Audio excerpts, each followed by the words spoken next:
की पूजा करने की अपने अपने तौर पर कोशिश करता है।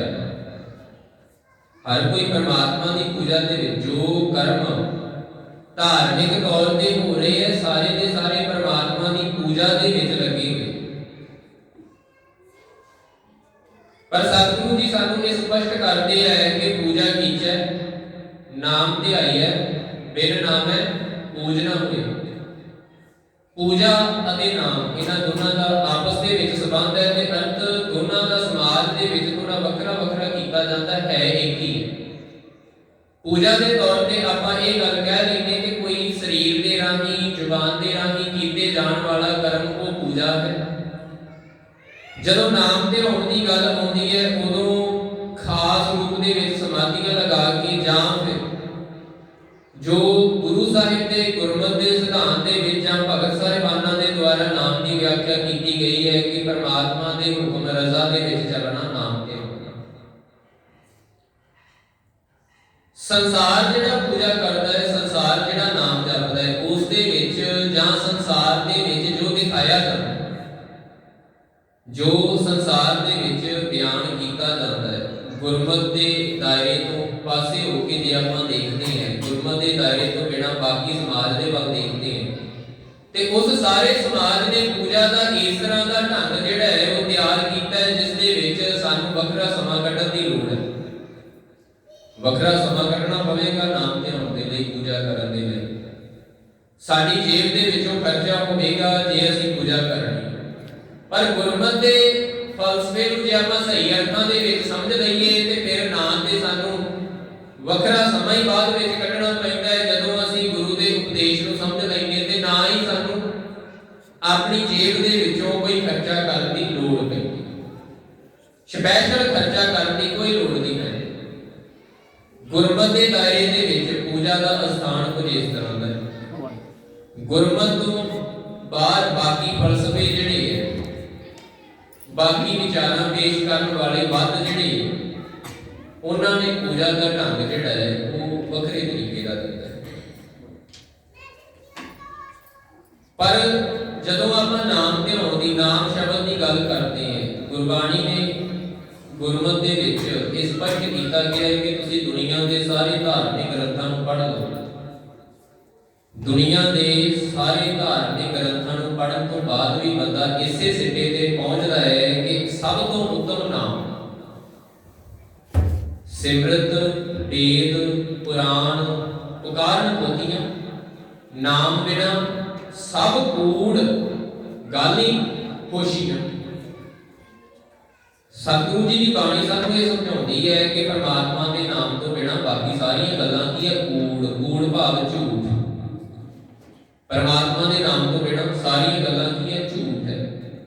होशियां गल्लां, होशियां गल्लां ने क्योंकि बंदा कुछ कर्म जां कुछ कर्म कांड करता ते रहिंदा है, किसी ना किसी प्रकार के कर्म पूजा के नाम से करता ते रहिंदा है, पर उहदे विचों निकलदा कुछ नहीं।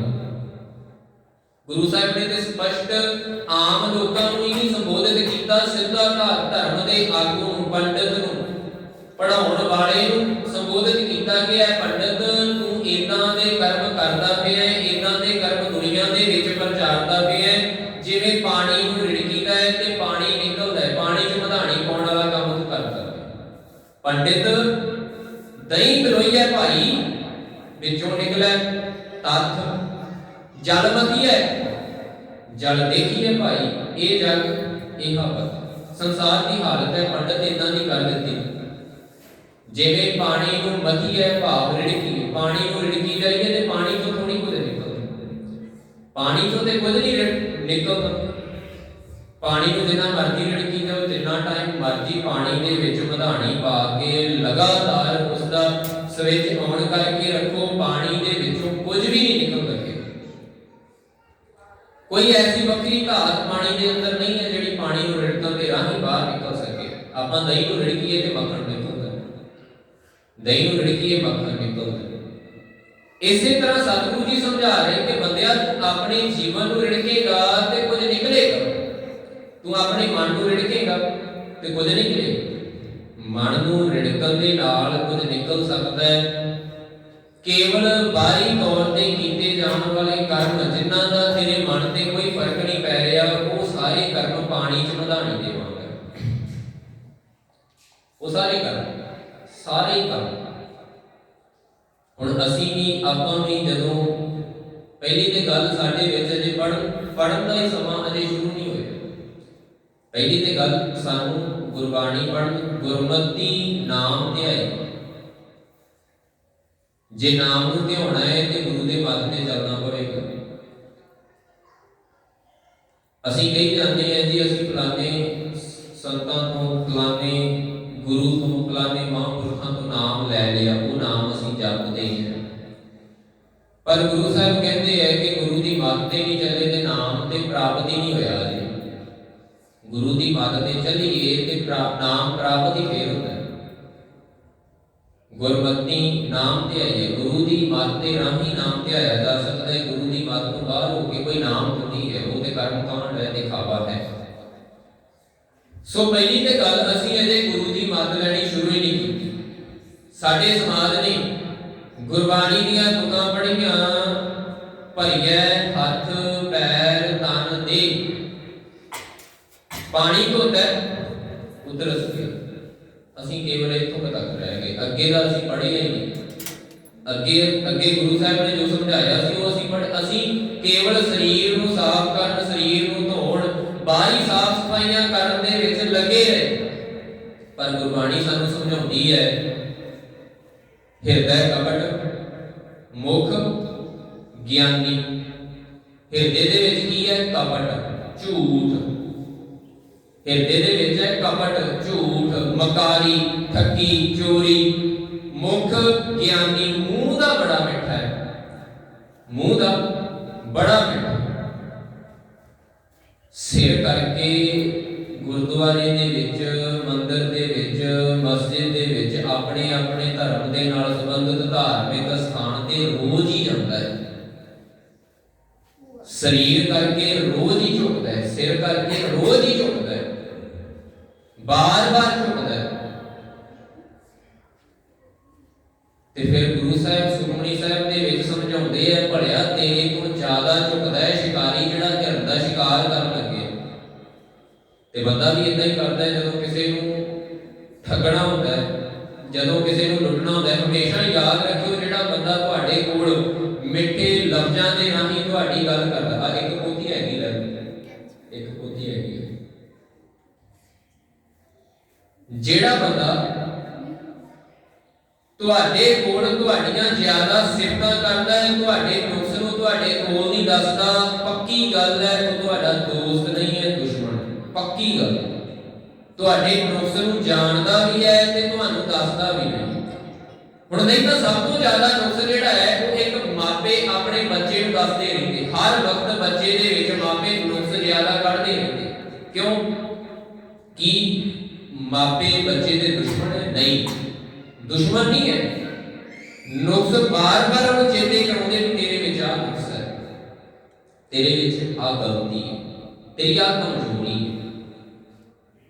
ਬਾਰ-ਬਾਰ ਮਾਪੇ ਬੱਚੇ ਨੂੰ ਚੇਤੇ ਕਰਾਉਂਦੇ ਤੇ ਜਿਹੜਾ ਚੇਤੇ ਕਰ ਲੈਂਦਾ ਉਹ ਫਿਰ ਉਸ ਗਲਤੀ ਨੂੰ ਸੁਧਾਰ ਲੈਂਦਾ ਤੇ ਗਲਤੀ ਨੂੰ ਸੁਧਾਰਨ ਦੇ ਨਾਲ ਇੱਕ ਹੀਰਾ ਜਿਹੜਾ ਹੈ, ਹੀਰਾ ਸ਼ੁਰੂ ਦੇ ਵਿੱਚ ਹੀਰਾ ਨਹੀਂ ਹੁੰਦਾ, ਉਹ ਇੱਕ ਪੱਥਰ ਹੁੰਦਾ ਹੈ।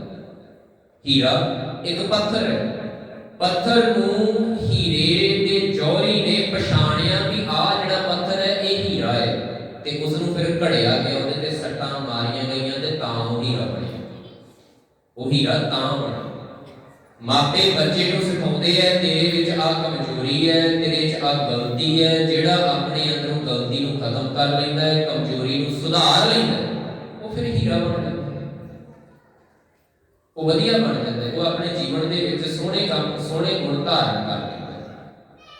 ਪਰ ਜਿਹੜਾ ਬੰਦਾ ਮੂੰਹ ਦਾ ਮਿੱਠਾ ਹੋ ਕੇ ਇਸੇ ਤਰ੍ਹਾਂ ਇੱਕ ਬੱਚੇ ਦੇ ਕੋਲ ਆਂਢ ਗੁਆਂਢ ਦੇ ਜਿਹੜੇ ਲੋਕ ਹੈ, ਉਹ ਅਕਸਰ ਆਪਾਂ ਸਾਡੇ ਆਂਢੀਆਂ ਗੁਆਂਢੀਆਂ ਦੇ ਬੱਚੇ ਸਾਡੇ ਕੋਲ ਹੁਣ ਅਸੀਂ ਕਰਦੇ ਤੇ ਲਾਡ ਹੀ ਹੈ, ਲਾਡ ਦੇ ਵਿੱਚ, ਪਰ ਆਪਾਂ ਸਿਖਾਉਂਦੇ ਕੇਵਲ ਗਾਲਾਂ ਹੀ। ਬੋਲਣਾ ਆਪਾਂ ਕੇਵਲ ਬੱਚਿਆਂ ਨੂੰ ਗਾਲਾਂ ਹੀ ਸਿਖਾਉਂਦੇ। ਜਦੋਂ ਬੱਚਾ ਗਾਲ ਕੱਢਦਾ ਤੂਤਲੀ ਜੀ ਆਵਾਜ਼ ਦੇ ਵਿੱਚ ਤੇ ਸਾਨੂੰ ਬੜਾ ਪਿਆਰਾ ਲੱਗਦਾ ਹੈ। ਉਹੀ ਜਦੋਂ 10 ਸਾਲ ਬਾਅਦ ਕੱਢਦਾ ਫਿਰ ਅਸੀਂ ਲਾਮਾ ਦੇ ਜਾਣੇ ਤੁਹਾਡਾ ਜਵਾਕ ਸਾਨੂੰ ਗਾਲਾਂ ਕੱਢਦਾ।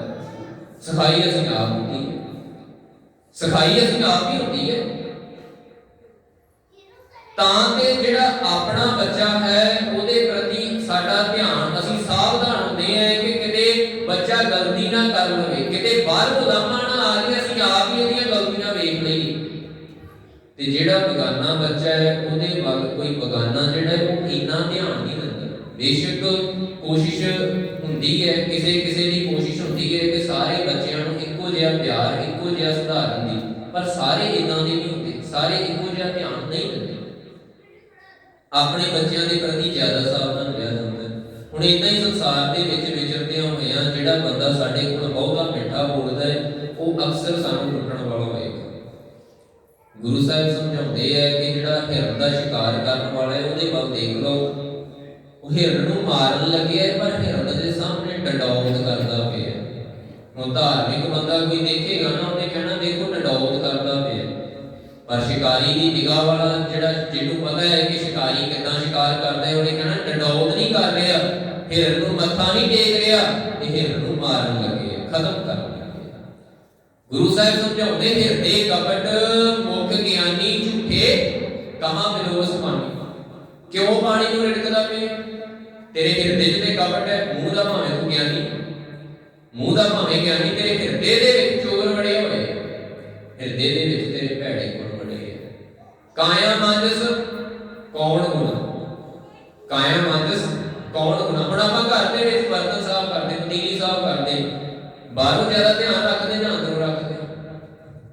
ਅੰਦਰੋਂ ਜ਼ਿਆਦਾ ਧਿਆਨ ਰੱਖਿਆ ਜਾਂਦਾ ਹੈ ਕਿ ਅੰਦਰੋਂ ਨਾ ਕੋਈ ਸਾਬਣ ਵੀ ਨਾ ਅੰਦਰ ਲੱਗਿਆ ਰਹੇ। ਕਿਉਂ? ਖਾਣਾ ਬਣਾਉਣਾ ਸਾਬਣ ਜਿਹੜਾ ਹੈ ਬੇਸ਼ੱਕ ਬਰਤਨ ਨੂੰ ਸਾਫ਼ ਕਰਨ ਲਈ ਵਰਤਿਆ ਜਾਂਦਾ ਹੈ, ਪਰ ਸਾਬਣ ਜਿਹੜਾ ਨੁਕਸਾਨਦਾਇਕ ਬਹੁਤ। ਪੁਰਾਣੇ ਸਮਿਆਂ ਵਿੱਚ ਰੇਤਿਆਂ ਦੇ ਨਾਲ ਜ਼ਿਆਦਾ ਬਰਤਨ ਸਾਫ਼ ਹੁੰਦੇ ਸੀ, ਸਵਾਹ ਦੇ ਨਾਲ ਹੁੰਦੇ ਸੀ, ਪਰ ਅੱਜ ਜਿਹੜੇ ਸਾਬਣ, ਜਿਹੜੇ ਸਰਫ ਨਾਲ ਅਸੀਂ ਬਰਤਨ ਸਾਫ਼ ਕਰਦੇ, ਜੇ ਕਿਤੇ ਬਰਤਨ ਦੇ ਵਿੱਚ ਮਾੜਾ ਮੋਟਾ ਲੱਗ ਕੇ ਸਾਡੇ ਅੰਦਰ ਜਾਂਦਾ ਰਹਿੰਦਾ ਤੇ ਕੈਂਸਰ ਹੈ, ਨਹੀਂ ਕੈਂਸਰ ਹੈ। ਸਾਫ਼ ਅਸੀਂ ਅੰਦਰੋਂ ਬਰਤਨ ਨੂੰ ਜ਼ਿਆਦਾ ਕਰਦੇ ਹਾਂ, ਬਾਹਰੋਂ ਜੇ ਮਾੜਾ ਮੋਟਾ ਰਹਿ ਵੀ ਜਾਵੇ ਤੇ ਕੋਈ ਗੱਲ ਨਹੀਂ, ਕੋਈ ਬਹੁਤਾ ਫਰਕ ਨਹੀਂ ਪੈਂਦਾ। ਬਾਹਰੋਂ ਲਿਸ਼ਕਿਆ ਸਾਫ਼ ਹੈ, ਕੋਈ ਗੱਲ ਨਹੀਂ ਹੈ। ਅੰਦਰੋਂ ਸਾਫ਼ ਹੋਣਾ ਪਹਿਲੀ ਜ਼ਰੂਰਤ, ਅੰਦਰੋਂ ਸਾਫ਼ ਹੋਣਾ। ਬਾਹਰੋਂ ਸਾਫ਼ ਹੋਣਾ ਬਾਅਦ ਦੀ ਜ਼ਰੂਰਤ ਹੈ, ਦੂਜੀ ਜ਼ਰੂਰਤ ਹੈ ਬਾਹਰੋਂ ਸਾਫ਼ ਹੋਣਾ। ਸਤਿਗੁਰੂ ਜੀ ਫਰਮਾ ਰਹੇ ਹੈ ਕਿ ਕਾਇਆ ਮਾਨਸ ਕੌਣ ਹੋਣਾ, ਜਾਓ ਘਟ ਭੀਤਰ ਹੈ ਮਲਣਾ। ਤੇਰੇ ਘਟ ਦੇ ਵਿੱਚ, ਤੇਰੇ ਸਰੀਰ ਦੇ ਵਿੱਚ ਮੈਲ ਭਰੀ ਪਈ ਹੈ ਤੇ ਤੂੰ ਬਾਹਰੋਂ ਧੋਂਦਾ ਪਿਆ। ਬਾਹਰੋਂ ਧੋਤੀ ਤੂੰਬੜੀ, ਮਨ ਖੋਟੇ ਤਨ ਚੋਰ, ਇੱਕ ਭਾ ਲੱਥੀ ਨਾਤਿਆਂ, ਦੋਏ ਭਾ ਚੜੀਅਸ ਹੋਰ। ਨਾਵਣ ਚੱਲੇ ਤੀਰਥੀ, ਮਨ ਖੋਟੇ ਤਨ ਚੋਰ, ਸਾਧ ਭਲੇ ਅਨ ਨਾਤਿਆਂ, ਚੋਰ ਸੇ ਚੋਰਾਂ ਚੋਰ। ਹੁਣ ਗੁਰਦੁਆਰੇ ਦੇ ਵਿੱਚ ਜਾਣ ਵਾਲੇ ਸਾਰੇ ਬੰਦੇ ਕਿਤੇ ਸੱਚੇ ਥੋੜੀ ਹੁੰਦੇ ਹੈ ਕਿ ਗੁਰੂ ਦੇ ਨਾਲ ਪਿਆਰ ਹੈ ਚੱਲੇ ਮੱਸਿਆ ਤੇ ਸੰਗਰਾਂਦਾਂ ਤੇ ਜਾਂ ਕਿਸੇ ਵੀ ਗੁਰਪੁਰਬ ਆਦਿਕ ਦੇ ਮੌਕਿਆਂ ਤੇ ਇਤਿਹਾਸਿਕ ਅਸਥਾਨਾਂ ਤੇ ਜਾਣ ਵਾਲੇ ਸਾਰੇ ਧਰਮੀ ਥੋੜੀ ਹੁੰਦੇ ਹੈ। ਵਿੱਚ ਜੇਬ ਕਤਰੇ ਵੀ ਤੇ ਹੁੰਦੇ ਆ ਨਾ, ਭੀੜ ਦੇ ਵਿੱਚ ਜੇਬ ਕੱਟਣੀ ਸੌਖੀ ਹੈ, ਭੀੜ ਦੇ ਵਿੱਚ ਜੇਬ ਕੱਟਣੀ ਸੌਖੀ ਹੈ। ਸਤਿਗੁਰੂ ਜੀ ਕਹਿੰਦੇ ਗਿਆ ਵੀ ਚੋਰ ਸੀ, ਜਦੋਂ ਆਇਆ ਉਦੋਂ ਵੀ ਚੋਰੀਆਂ ਕਰ ਕਰਕੇ ਚੋਰੀ ਦਾ ਸਮਾਨ ਨਾਲ ਲੈ ਕੇ ਆ ਗਏ। ਚੋਰ ਸੇ ਚੋਰਾਂ ਚੋਰ, ਜਿਹੜੇ ਚੋਰ ਹੈ ਉਹ ਚੋਰ ਹੀ ਰਹੇ। ਕਾਇਆ ਮਾਨਸ ਕੌਣ ਹੋਣਾ। ਮੈਂ ਬੇਨਤੀ ਕਰ ਰਿਹਾ ਸੀ ਕਿ ਸਾਡਾ ਜ਼ਿਆਦਾ ਜ਼ੋਰ ਹੈ ਨਾ ਉਹ ਕੇਵਲ ਇੱਥੋਂ ਤੱਕ ਹੀ ਲੱਗਿਆ ਰਹਿ ਗਿਆ, ਭਰੀਆ ਹੱਥ ਪੈਰ ਤਨ ਦੇ ਪਾਣੀ ਧੋਤਾ ਉਤਰਸ ਕੇ ਅਸੀਂ ਇਸੇ ਨੂੰ ਪਵਿੱਤਰ ਕਰਨ ਤੇ ਜ਼ੋਰ ਲਾਉਣ ਤੇ ਲੱਗੇ ਨੇ। ਅਗਲੀਆਂ ਤੁਕਾਂ ਜਿਹੜੀਆਂ ਸੀ ਉਹ ਅਸੀਂ ਸਮਝੀਆਂ ਨਹੀਂ। ਸਤਿਗੁਰੂ ਜੀ ਅੱਗੇ ਜਪਜੀ ਸਾਹਿਬ ਦੇ ਵਿੱਚ ਫਰਮਾਉਂਦੇ ਹੈ ਭਈਐ ਮਤ ਪਾਪਾਂ ਕੈ ਸੰਗ, ਉਹ ਤੋਂ ਪੈ ਨਾਮੇ ਕੈ ਰੰਗ। ਪਰਮਾਤਮਾ ਦੇ ਨਾਮ ਦੇ ਰੰਗ ਦੇ ਵਿੱਚ ਰੰਗੇ ਜਾਣ ਦੇ। ਹੁਣ ਪਰਮਾਤਮਾ ਦੇ ਨਾਮ ਦਾ ਰੰਗ ਕਿਹੜਾ ਹੈ? ਨਾਨਕ ਸਰੀਆਂ ਕੋਲ ਚਲੇ ਜਾਓ ਨਾ ਕਹਿਣਾ ਚਿੱਟਾ ਰੰਗ ਪਰਮਾਤਮਾ ਦੇ ਨਾਮ ਦਾ ਰੰਗ ਹੈ। ਨਿਹੰਗਾਂ ਕੋਲ ਚਲੇ ਜਾਓ ਨਾ ਕਹਿਣਾ ਨੀਲਾ ਹੈ, ਦੂਸਰਿਆਂ ਨੇ ਕਹਿਣਾ ਹੈ ਕੇਸਰੀ ਹੈ, ਤੀਸਰਿਆਂ ਨੇ ਕੋਈ ਹੋਰ ਕਹਿਣਾ। ਇਸੇ ਤਰ੍ਹਾਂ ਹਿੰਦੂ ਸੱਜਣਾ ਦੇ ਕੋਲ ਚਲੇ ਜਾਓ ਉਹਨਾਂ ਨੇ ਜ਼ਿਆਦਾਤਰ ਲਾਲ ਕਹਿਣਾ, ਮੁਸਲਮਾਨਾਂ ਕੋਲ ਚਲੇ ਜਾਓ ਨਾ ਕਹਿਣਾ ਅੱਲਾਹ ਦੇ ਨਾਮ ਦਾ ਰੰਗ ਹਰਿਆ। ਨਹੀਂ, ਰੰਗ ਦਾ ਮਤਲਬ ਇਹ ਨਹੀਂ ਹੈ। ਰੰਗ ਦਾ ਮਤਲਬ ਆ ਬਾਹਰੀ ਦਿਖਾਵੇ ਵਾਲਾ ਰੰਗ ਨਹੀਂ ਹੈ। ਰੰਗ ਦਾ ਮਤਲਬ ਹੈ ਪਰਮਾਤਮਾ ਨਾਨਕ ਹੁਕਮੈ ਜੇ ਬੁਝੈ ਤਾਂ ਹਉਮੈ ਕਹੈ ਨਾ ਕੋਇ। ਅਸੀਂ ਤਾਂ ਜਪਜੀ ਸਾਹਿਬ ਦੀ ਪਹਿਲੀ ਪੌੜੀ ਆਪਣੇ ਜੀਵਨ 'ਚ ਵਸਾ ਲਈਏ ਨਾ। ਪਹਿਲੀ ਪੌੜੀ ਆਪਣੇ ਜੀਵਨ 'ਚ ਵਸਾ ਲਈਏ। ਪੂਜਾ ਕੀਜੈ ਨਾਮ ਧਿਆਈਐ। ਸਾਨੂੰ ਪਰਮਾਤਮਾ ਦੇ ਹੁਕਮ ਨੂੰ, ਪਰਮਾਤਮਾ ਦੇ ਪੂਜਨ ਨੂੰ ਕਿਵੇਂ ਪੂਜਣਾ ਸਾਨੂੰ ਸਮਝ ਆ ਜਾਵੇਗੀ। ਪਹਿਲੀ ਪੌੜੀ ਕਿਵ ਸਚਿਆਰਾ ਹੋਈ ਹੈ ਕਿ ਪੂਰੇ ਟੁੱਟੇ ਪਾਲ ਹੁਕਮ ਰਜ਼ਾਈ ਚੱਲਣਾ ਨਾਨਕ ਲਿਖਿਆ ਨਾਲ। ਹੁਕਮ ਦੇ ਵਿੱਚ ਜਿਉਣਾ ਹੀ ਸਤਿਗੁਰੂ ਜੀ ਕਹਿੰਦੇ ਸਚਿਆਰੇ ਹੋਣਾ। ਸਚਿਆਰੇ ਹੋਣਾ ਚਾਹੁੰਦਾ ਹੈ, ਸੱਚਾ ਹੋਣਾ ਚਾਹੁੰਦਾ ਹੈ, ਹੁਕਮ ਦੇ ਵਿੱਚ ਜੀਵਨ ਜਿਉਣਾ ਹੀ ਸੱਚਾ ਹੋਣਾ। ਸਤਿਗੁਰੂ ਜੀ ਅੱਜ ਦੀ ਪੌੜੀ ਦੇ ਵਿੱਚ ਸਾਨੂੰ ਸਮਝਾ ਰਹੇ ਹੈ ਕਿ ਇਹ ਪਰਮਾਤਮਾ ਤੇਰਾ ਹੀ ਹੁਕਮ ਸਾਰੇ ਤੋਂ ਵਾਪਰੇ, ਸਾਰੇ ਤੋਂ ਤੇਰਾ ਹੀ ਹੁਕਮ ਵਾਪਰਿਆ। ਜਦੋਂ ਤੇਰਾ ਹੁਕਮ ਵਾਪਰਿਆ ਫਿਰ ਹੋਰ ਕਿਸੇ ਗੱਲ ਦੀ, ਕਿਸੇ ਪ੍ਰਕਾਰ ਦੀ ਕੋਈ ਚਿੰਤਾ ਨਹੀਂ। ਹੁਣ ਜਿਹੜੇ ਬੰਦੇ ਨੇ ਇਹ ਗੱਲ ਸਮਝ ਲਈ, ਜਿਹੜੇ ਨੇ ਸਮਝ ਲਈ, ਮੈਂ ਬੇਨਤੀ ਕੀਤੀ ਸੀ ਕਿ ਸਾਡਾ ਅਜੇ ਪਹਿਲੀ ਤੇ ਗੱਲ ਅਸੀਂ ਪੜ੍ਹਨਾ ਹੀ ਅਜੇ ਸ਼ੁਰੂ ਨਹੀਂ ਕੀਤਾ। ਜਿਨ੍ਹਾਂ ਨੇ ਪੜ੍ਹਿਆ ਉਹਨਾਂ ਨੇ ਪੜ੍ਹਨ ਤੋਂ ਅੱਗੇ ਵਧਣਾ ਜ਼ਰੂਰੀ ਨਹੀਂ ਸਮਝਿਆ।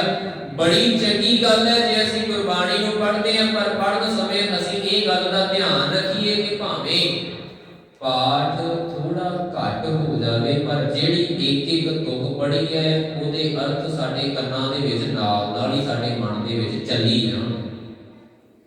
ਇੱਕ ਤੁਕ ਜਿਹੜੀ ਪੜ੍ਹੀ ਹੈ ਨਾ, ਮੂਲ ਮੰਤਰ ਪੜ੍ਹਦੇ ਹੈ, ਇੱਕ ਓੰਕਾਰ, ਕੰਨ ਸੁਣ ਰਹੇ ਹੋਣ ਇੱਕ ਓੰਕਾਰ, ਮਨ ਬੋਲ ਰਿਹਾ ਹੋਵੇ ਪਰਮਾਤਮਾ ਇੱਕੋ ਹੀ ਹੈ ਜਿਹੜਾ ਸਾਰੇ ਥਾਂ ਵਿਆਪਕ ਹੈ। ਮਨ ਇਦਾਂ ਬੋਲ ਰਿਹਾ ਹੋਵੇ ਸਤਿਨਾਮ, ਉਹਦਾ ਹੁਕਮ ਅਟਲ ਹੈ, ਮਨ ਬੋਲ ਰਿਹਾ ਹੋਵੇ। ਸ਼ਬਦ ਜਿਹੜਾ ਬੋਲ ਰਹੇ ਹੈ ਮਨ ਦੇ ਵਿੱਚ ਉਹਦੀ ਵਿਚਾਰ ਨਾਲ ਚੱਲੀ ਜਾਵੇ। ਕੰਨ ਉਸੇ ਸ਼ਬਦ ਨੂੰ ਸੁਣ, ਕੰਨ ਉਸੇ ਸ਼ਬਦ ਨੂੰ ਸੁਣ। ਅਜਿਹਾ ਨਾ ਹੋਵੇ ਕਿ ਸ਼ਾਮ ਦੇ ਸਮੇਂ ਪਾਠ ਤੇ ਸੋਦਰ ਦਾ ਕਰ ਰਹੇ ਹੈ, ਸੋਦਰ ਤੇਰਾ ਕਿਹਾ ਸੋ ਕਰਕੇ ਹਾ ਜਿਤ ਵੈ ਸਰਬ, ਸੋਦਰ ਤੇਰਾ ਕਿਹਾ ਸੋ ਕਰਕੇ ਹਾ ਜਿਤ ਵੈ ਸਰਬ ਸੰਭਾਲੇ, ਵਾਜੇ ਤੇਰੇ ਨਾਦ ਅਨੇਕ ਅਸੰਖਾ।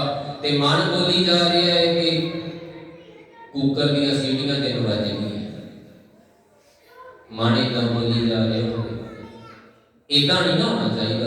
ਜਦੋਂ ਆਪਾਂ ਬਾਣੀ ਪੜ੍ਹਨੀ ਹੈ ਭਾਵੇਂ ਇੱਕ ਸ਼ਬਦ ਰੋਜ਼ ਪੜ੍ਹਦੇ ਹੈ ਕੋਈ ਗੱਲ ਨਹੀਂ, ਪਰ ਪੜ੍ਹੀਏ ਜ਼ਰੂਰ ਪੜ੍ਹੀਏ ਰੋਜ਼। ਡਾਕਟਰ ਕੋਲੋਂ ਦਵਾਈ ਲੈਣ ਜਾਂਦੇ ਹੈ, ਡਾਕਟਰ ਕਹਿੰਦਾ ਦਵਾਈ ਦੇ ਵਿੱਚ ਨਾਗਾ ਪੈ ਗਿਆ ਤੇ ਤੁਹਾਡੇ ਉਪਚਾਰ ਦਾ ਫਿਰ ਮੈਂ ਜ਼ਿੰਮੇਵਾਰ ਨਹੀਂ। ਤੁਹਾਡੀ ਸਿਹਤ ਦੇ ਵਿੱਚ ਸੁਧਾਰ ਨਾ ਆਇਆ ਫਿਰ ਮੈਂ ਜ਼ਿੰਮੇਵਾਰ ਨਹੀਂ ਜੇ ਤੁਸੀਂ ਦਵਾਈ ਵਿੱਚ ਨਾਗਾ ਪਾਉਂਦੇ ਹੋ। ਅਸੀਂ ਕਹਿੰਦੇ ਆ ਇੱਕ ਦਿਨ ਭਾਵੇਂ ਜਪਜੀ ਸਾਹਿਬ ਦੇ 50 ਪਾਠ ਕਰ ਲਈਏ, ਬਾਅਦ ਵਿੱਚ ਮਹੀਨਾ ਬਾਬਾ ਸਾਨੂੰ ਮਾਫ ਕਰੇ। ਸਾਡਾ ਧਿਆਨ ਕੁਝ ਇਸ ਤਰ੍ਹਾਂ ਕਿ ਇੱਕੇ ਵਾਰ ਅਸੀਂ ਸਾਰਾ ਕੁਝ ਕਰ ਲਈਏ। ਹੁਣ ਇੱਕੇ ਵਾਰ ਕਦੀ ਮਹੀਨੇ ਦਾ ਰਾਸ਼ਨ ਖਾਧਾ? ਇੱਕੇ ਵਾਰ ਮਹੀਨੇ ਦਾ ਕੋਈ ਰਾਸ਼ਨ ਖਾ ਸਕਦਾ ਨਹੀਂ ਨਾ, ਖਾਧਾ ਜਾਂਦਾ। ਜੇ ਮਹੀਨੇ ਦਾ ਰਾਸ਼ਨ ਇੱਕੇ ਵਾਰ ਨਹੀਂ ਖਾਧਾ ਜਾਂਦਾ ਫਿਰ ਮਹੀਨੇ ਦਾ ਭਜਨ ਜਿਹੜਾ ਹੈ ਉਹ ਇੱਕੇ ਦਿਨ ਕਰਨ ਦੀ ਬਜਾਏ ਰੋਜ਼ ਇੱਕ ਦਿਨ ਦਾ ਭਜਨ, ਇੱਕ ਦਿਨ ਦਾ ਨਾਮ ਜਪਣਾ ਸ਼ੁਰੂ ਕਰ ਦੇਈਏ। ਇੱਕ ਦਿਨ ਦਾ ਬੜੀ ਚੰਗੀ ਗੱਲ ਹੈ। ਜੇ ਸਾਡੇ ਕੋਲ ਜ਼ਿਆਦਾ ਸਮਾਂ ਹੈ ਅਸੀਂ ਜ਼ਿਆਦਾ ਬਾਣੀ ਪੜ੍ਹ ਲਈਏ, ਪਰ ਸਪੀਡ ਪੜ੍ਹਨ ਦਾ ਕੋਈ ਫਾਇਦਾ ਨਹੀਂ। ਸਪੀਡ ਪੜ੍ਹਨਾ ਜਿਹੜਾ ਉਹ ਬਾਣੀ ਦੇ ਵਿੱਚ ਮਧਾਣੀ ਪਾਉਣਾ। ਜਲ ਮਤੀਏ ਜਲ ਦੇਖੀਏ ਭਾਈ, ਇਹ ਜਗ ਇਹਾ ਵਤ। ਜਲ ਮਤਦੇ ਹੋਏ ਹੈ, ਜਲ ਦੇ ਵਿੱਚ ਪਾਣੀ ਦੇ ਵਿੱਚ ਮਧਾਣੀ ਪਾ ਕੇ ਬੈਠੇ ਹੋਏ ਬੜੇ ਸਮਾਗਮ ਕਰਾਈ ਜਾਂਦੇ ਹੈ, ਬੜਾ ਕੁਝ ਕਰੀ ਜਾਂਦੇ। ਘਰ ਦੇ ਵਿੱਚ ਵੀ ਸਮੇਂ ਤੇ ਅਸੀਂ ਕਦੇ ਨਗਰ ਕੀਰਤਨ, ਕਦੇ ਪ੍ਰਭਾਤ ਫੇਰੀਆਂ, ਕਦੇ ਕਿਸੇ ਬਾਬਿਆਂ ਦੇ ਦੁਆਰਾ ਕਰਾਈਆਂ ਹੋਣੀਆਂ, ਉਹਨਾਂ ਮਹਾਂਪੁਰਖਾਂ ਦੇ ਚਰਨ ਹੋਣ, ਬੜਾ ਕੁਝ ਜਿਹੜਾ ਹੈ ਉਹ ਅਸੀਂ ਪਾਣੀ 'ਚ ਮਧਾਣੀ ਪਾ ਕੇ ਕਰੀ ਜਾਂਦੇ ਹੈ। ਪ੍ਰਾਪਤ ਆਊਟਪੁੱਟ ਜਿਹੜੀ ਸਾਡੇ ਘਰ ਦੀ ਜੀਰੋ ਹੈ। ਫੋਟੋਆਂ ਦੇ ਸਾਹਮਣੇ ਜੋਤ ਜਗਾਉਣ ਲੱਗੇ ਆ, ਸਾਨੂੰ ਡਰ ਲੱਗਦਾ ਜੇ ਨਾ ਜਗਾਈ ਤੇ ਪਤਾ ਨਹੀਂ ਕੀ ਹੋ ਜਾਣਾ, ਡਰ ਲੱਗਦਾ। ਹੱਥਾਂ ਦੇ ਉੱਤੇ ਸਾਡੇ ਉਦਾਂ ਹੀ ਧਾਗੇ ਬੱਝੇ ਹੋਏ ਆ। ਜੋਤਸ਼ੀ ਤੋਂ ਪੁੱਛੇ ਬਿਨਾਂ ਅਸੀਂ ਕੋਈ ਕੰਮ ਨਹੀਂ ਕਰ ਸਕਦੇ। ਭਾਵ ਪਾਣੀ 'ਚ ਮਧਾਣੀ ਪਾਈ ਹੈ, ਫਾਇਦਾ ਕੋਈ ਨਹੀਂ ਹੋਇਆ, ਆਊਟਪੁੱਟ ਕੋਈ ਨਹੀਂ ਨਿਕਲੀ। ਜਿੰਨਾ ਕੁਝ ਮਰਜ਼ੀ ਕੀਤਾ, ਜੋ ਮਰਜ਼ੀ ਮਹਾਂਪੁਰਖਾਂ ਦੇ ਡੇਰਿਆਂ ਦੇ ਵਿੱਚ ਲੱਗੀਆਂ ਹੋਈਆਂ ਭੀੜਾਂ ਇਹ ਸਾਬਤ ਕਰਦੀਆਂ ਕਿ ਸਿੱਖਾਂ ਨੂੰ ਆਪਣੇ ਨਾਮ ਨਾਲ ਸਿੰਘ ਲਗਾ ਲਿਆ, ਪਰ ਚੋਰਾਂ ਨੂੰ ਤੂੰ ਪਛਾਣ ਨਹੀਂ ਸਕਿਆ ਕਿ ਸਾਧ ਸਾਧ ਦੇ ਭੇਸ ਦੇ ਵਿੱਚ ਚੋਰ ਤੁਰੇ ਫਿਰਦੇ ਸੀ। ਸਤਿਗੁਰੂ ਜੀ ਦੀ ਬਾਣੀ ਕਹਿੰਦੀ ਹੈ ਨਾ ਕਿ ਭੇਸ ਸਾਧ ਦਾ, ਭੇਸ ਸਾਧ ਦਾ। ਗਲੀ ਚ ਨਾ ਜਪਮਾਲੀਆਂ ਲੋਟੇ ਹੱਥ ਨੇ ਬਾਗ, ਗਲ ਸਾਢੇ ਤੈ ਧੋਤੀਆਂ ਤੇਰੇ ਪਾਇਨ ਤੱਕ। ਗਲੀ ਜਿਨ੍ਹਾਂ ਜਪਮਾਲੀਆਂ ਲੋਟੇ ਹੱਥ ਨੇ ਬੱਗ, ਕੋਈ ਹਰ ਕੇ ਸੰਤ ਨਾ ਆਖੀ ਹੈ ਬਨਾਰਸ के ठाकुर। ऐसे संत ना मोको भावै, डाला स्यों पेड़ा गटकावै। सतगुरु जी की बाणी ने ते कहा सी कि जिहड़े डालियां समेत सारा दरख्त गड़क जाते हैं, पर अज वाले जिहड़े संत है ना उन्हां दे प्रति शायद सतगुरु जी अज शरीर रूप दे विच होण ते इस तो भी ज्यादा महंगे शब्द वरते, इस तो भी ज्यादा चढ़े। क्यों? क्योंकि अज वालियां ने ते सरकारी प्लाट भी नहीं छड्डे, पंचायती जमीनां भी नहीं छड्डी, किसी दे घर दी किसी दी अपनी जिंदगी वो भी नहीं छड्डी। फिर सेवा दे नाम दे उत्ते नौजवानां तो लेबर करवाई अते बदले दे विच की दित्ता? भुक्की, पोस्ट, काला माल, प्रसाद कह के दित्ता। साडे तो नहीं पछाणे गए बाबा ये तेरे संत है कि चोर है, ठग है, लुटेरे है, साडे तो नहीं पछाणे गए, साडे तो नहीं पछाणे गए। गुरु साहब सानू समझाउंदे है गुरमुख होए सो चेतन होए। बड़ी बार इस तुक दी आपां उदाहरण लई है कि जिहड़ा गुरु दे सन्मुख हो गया ना वो चेतन हो गया, ਉਹਦੇ अंदर नहीं कोई चिंता रही, ਉਹਨੂੰ नहीं किसी का डर नहीं। पर सानू डर है, ਅਸੀਂ ਸਿੱਖ ਅਖਵਾਉਂਦੇ ਹਾਂ, ਸਿੱਖ ਆਉਣ ਨਹੀਂ। ਸਤਿਗੁਰੂ ਜੀ ਇੱਥੇ ਅੱਜ ਦੀ ਪੌੜੀ ਦੇ ਵਿੱਚ ਸਾਨੂੰ ਇਹ ਉਪਦੇਸ਼ ਕਰ ਰਹੇ ਕਿ ਜੇ ਅਸੀਂ ਆ ਗੱਲ ਪੱਕੀ ਕਰ ਲਈਏ ਨਾ ਕਿ ਪਰਮਾਤਮਾ ਹੀ ਹੁਕਮ ਲਾਗੂ ਕਰਨ ਵਾਲਾ ਹੈ, ਫਿਰ ਸਾਨੂੰ ਚਿੰਤਾ ਨਹੀਂ। ਫਿਰ ਸਾਨੂੰ ਚਿੰਤਾ ਨਹੀਂ ਹੈ ਕਿ ਮੌਕੇ ਦਾ ਲੀਡਰ ਐਮਐਲਏ ਕਿਹੜੀ ਪਾਰਟੀ ਦਾ ਹੈ ਜਾਂ ਕਿਹੜੀ ਪਾਰਟੀ ਦਾ ਨਹੀਂ ਹੈ। ਸਾਡੇ ਇਲਾਕੇ ਦੇ ਵਿੱਚ ਕਿਹੜਾ ਸੰਤ ਜਿਹਦੀ ਪੁੱਛਣਾ, ਜਿਹਦੇ ਪੁੱਛਗਿੱਛ ਜਾਰੀ ਸਰਕਾਰੀ ਦਫ਼ਤਰਾਂ 'ਚ ਚੱਲਦੀ ਹੈ, ਸਾਨੂੰ ਪਰਵਾਹ ਨਹੀਂ ਹੈ। ਕਿਹੜੇ ਪਾਰਟੀ ਦਾ ਮੁੱਖ ਮੰਤਰੀ ਬਣ ਗਿਆ, ਪ੍ਰਧਾਨ ਮੰਤਰੀ ਕਿਹੜੀ ਪਾਰਟੀ ਦਾ ਬਣ ਗਿਆ, ਸਾਨੂੰ ਕੋਈ ਪਰਵਾਹ ਨਹੀਂ। ਸਾਨੂੰ ਪਤਾ ਹੈ ਕਿ ਅਸੀਂ ਇਹਨਾਂ ਨੂੰ ਸਪੋਰਟ ਨਾ ਕੀਤਾ ਹੈ ਤੇ ਨਾ ਕਰਨਾ। ਸਾਨੂੰ ਪਤਾ ਹੈ ਜਿਹੜਾ ਬੰਦਾ ਗਲਤ ਸੀ ਮੈਂ ਉਸ ਨੂੰ ਸਪੋਰਟ ਨਹੀਂ ਕੀਤਾ, ਸੋ ਜੇ ਬਣ ਵੀ ਗਿਆ ਹੈ ਤੇ ਮੈਨੂੰ ਇਹਦੀ ਕੋਈ ਪਰਵਾਹ ਨਹੀਂ, ਮੈਂ ਇਸ ਨੂੰ ਮੰਨਦਾ ਹੀ ਨਹੀਂ, ਮੈਂ ਇਸ ਨੂੰ ਮੰਨਦਾ ਹੀ ਨਹੀਂ। औरंगजेब कहता है कोई नगारे ते चोट नहीं लगा सकता, ढोल नहीं खड़का सकता, कोई नगारा नहीं बजा सकता, ढोल नहीं खड़का सकता, किते 4 तो वध बंदे इकट्ठे नहीं हो सकते। जिन्हों अज के समय च आपां कह दिंदे 44 लग गई, औरंगजेब ने हुक्म उदों लागू कीता सी 4 बंदे इकट्ठे नहीं हो सकते। आ जिहड़े नगर कीर्तन कढे जाते हैं उन्हां दिनां दे विच इतिहास कर लेना शुरू होए। गुरु साहिब ने चैलेंज किया कि औरंगजेब तेरा जिहड़ा हुक्म है वो साडे ते लागू नहीं होएगा। क्यों? क्योंकि तेरा हुक्म समाज दे भले दे लई नहीं है। तू अपने हंकार नूं वधा ले, तू अपने हंकार दा दिखावा करते लई हुक्म लागू कीते है, इहदे विच समाज दी भलाई कोई नहीं, इस करके तेरा ये हुक्म असीं नहीं मनदे। तेरा ये हुक्म गुरु साहिब ने वड्डी गिणती दे विच जुलूस कढे, वड्डी गिणती दे विच नगर कीर्तनां दे रूप दे विच नगर कीर्तनां दे विच अगे अगे आपां देखदे हैं कि अक्सर गक्के वाले मुंडे जां गक्के वालियां भैणां गक्का खेड रहीआं हुंदियां। वो क्यों? कित्थों आई वो चीज़, कित्थों आई साडे विच? क्योंकि अज दे शस्त्र विद्या जिहड़ी है वो है ते बड़ी जरूरी सी, पर रह गई केवल दिखावा जिहा बन गया, केवल दिखावा जिहा बन के रह गई शस्त्र विद्या। खैर मैं जिहड़े विषय ते जा रहा कि जिहड़ी शस्त्र विद्या है इस गल को स्पष्ट करती है कि जदों औरंगजेब वर्गे मुगल बादशाह, हंकारी बादशाह, जालम बादशाह इस तरह के कानून पास करते हैं कि असीं 4 तो वध बंदे इकट्ठे नहीं होने देने, सतगुरु जी शस्त्र लैके अपने सिंघां दे नाल इकट्ठ दे रूप दे विच मुगले कटदे। इतिहासकार इदां लिखदा है। उतों नगर कीर्तन शुरू हुए। अज नगर कीर्तनां दी रूपरेखा जिहड़ी है वो सरकार को चैलेंज करने वाली नहीं है। अज नगर कीर्तनां दी रूपरेखा भी जिहड़ी है वो चापलूसियां दी करने वाली बन गई। ਰੂਪਰੇਖਾ ਇੱਦਾਂ ਜਿਹੀ ਬਣਾ ਦਿੱਤੀ ਅਸੀਂ। ਜਿਸ ਤਰ੍ਹਾਂ ਕੋਈ ਲੀਡਰ ਚਾਹੇਗਾ, ਕੋਈ ਵੱਡਾ ਮੰਤਰੀ ਚਾਹੇਗਾ, ਉਹ ਉੱਦਾਂ ਕਰਾਂਗੇ, ਜਿੱਦਾਂ ਬਾਬਾ ਜੀ ਕਹਿਣਗੇ ਉੱਦਾਂ ਕਰਾਂਗੇ। ਕਿੰਨੇ ਵਜੇ ਨਗਰ ਕੀਰਤਨ ਦੀ ਆਰੰਭਤਾ ਹੋਣੀ ਹੈ, ਇਹ ਵੀ ਸਾਨੂੰ ਜੋਤਸ਼ੀ ਆ ਕੇ ਦੱਸੇਗਾ। ਤੇ ਦੀਨ ਦੁਨੀ ਦਾ ਮਾਲਕ ਜਿਸ ਦੀ ਅਗਵਾਈ ਦੇ ਵਿੱਚ ਅਸੀਂ ਚੱਲਣਾ। ਕਮਾਲ ਦੀ ਗੱਲ ਹੈ। ਸਤਿਗੁਰੂ ਜੀ ਸਮਝਾ ਰਹੇ ਕਿ ਬੰਦਿਆ, ਪਰਮਾਤਮਾ ਦੇ ਹੁਕਮ ਨੂੰ ਸਮਝ ਲੈ, ਤੂੰ ਚਿੰਤਾ ਤੋਂ ਰਹਿਤ ਹੋ ਜਾਵੇਗਾ। ਤੇਰੇ ਅੰਦਰ ਕਿਸੇ ਗੱਲ ਦੀ ਪਰਵਾਹ ਹੀ ਨਹੀਂ ਹੋਵੇਗੀ, ਚਿੰਤਾ ਹੀ ਨਹੀਂ ਰਹੀ। ਤੂੰ ਕਰੈ ਸੋ ਸੱਚੇ ਹੋਏ ਸੀ, ਤਾਂ ਕਾਇਤ ਕੜੀਐ। ਇਹ ਪਰਮਾਤਮਾ, ਜਦੋਂ ਇਹ ਗੱਲ ਪੱਕੀ ਹੋ ਗਈ ਕਿ ਜੋ ਤੇਰਾ ਹੁਕਮ ਹੈ, ਜੋ ਤੂੰ ਕਰਦਾ ਹੈ, ਇਹ ਸੱਚੇ ਮਾਲਕ ਉਹੀ ਹੁੰਦਾ ਹੈ, ਤਾਂ ਕਾਇਤ ਕੜੀਐ। ਫਿਰ ਕਿਸ ਗੱਲ ਦੀ ਪਰਵਾਹ, ਕਿਸ ਗੱਲ ਦੀ ਚਿੰਤਾ। ਪੌੜੀ ਤੂੰ ਕਰਤਾ ਪੁਰਖ ਅਗੰਮ ਹੈ, ਕਿਸ ਨਾਲ ਤੂੰ ਬੜੀਐ। हे ਅਕਾਲ ਪੁਰਖ, ਸਾਰੀ ਸ੍ਰਿਸ਼ਟੀ ਨੂੰ ਸਾਜਣ ਵਾਲਾ ਵੀ ਤੂੰ ਹੈ, ਸਾਰੀ ਸ੍ਰਿਸ਼ਟੀ ਵਿੱਚ ਸਮਾਇਆ ਹੋਇਆ ਵੀ ਤੂੰ। ਕਰਤਾ, ਸਾਜਣ ਵਾਲਾ, ਪੁਰਖ ਸਮਾਇਆ ਹੋਇਆ। ਕਰਤਾ ਦਾ ਭਾਵ ਹੈ ਸਾਜਣ ਵਾਲਾ, ਜਿਸ ਨੇ ਸਾਰੀ ਸ੍ਰਿਸ਼ਟੀ ਨੂੰ ਪੈਦਾ ਕੀਤਾ ਹੈ, ਬਣਾਇਆ ਹੈ, ਉਹ ਕਰਤਾ ਹੈ, ਕਰਨ ਵਾਲਾ। ਪੁਰਖ ਦਾ ਅਰਥ ਹੈ ਸਮਾਇਆ ਹੋਇਆ, ਸਾਰਾ ਕੁਝ ਬਣਾ ਕੇ ਉਸ ਦੇ ਵਿੱਚ ਸਮਾਇਆ ਹੋਇਆ। ਤੇ ਨਾਲ ਸਤਿਗੁਰੂ ਜੀ ਨੇ ਸ਼ਬਦ ਵਰਤਿਆ ਕਿ ਅਗੰਮ।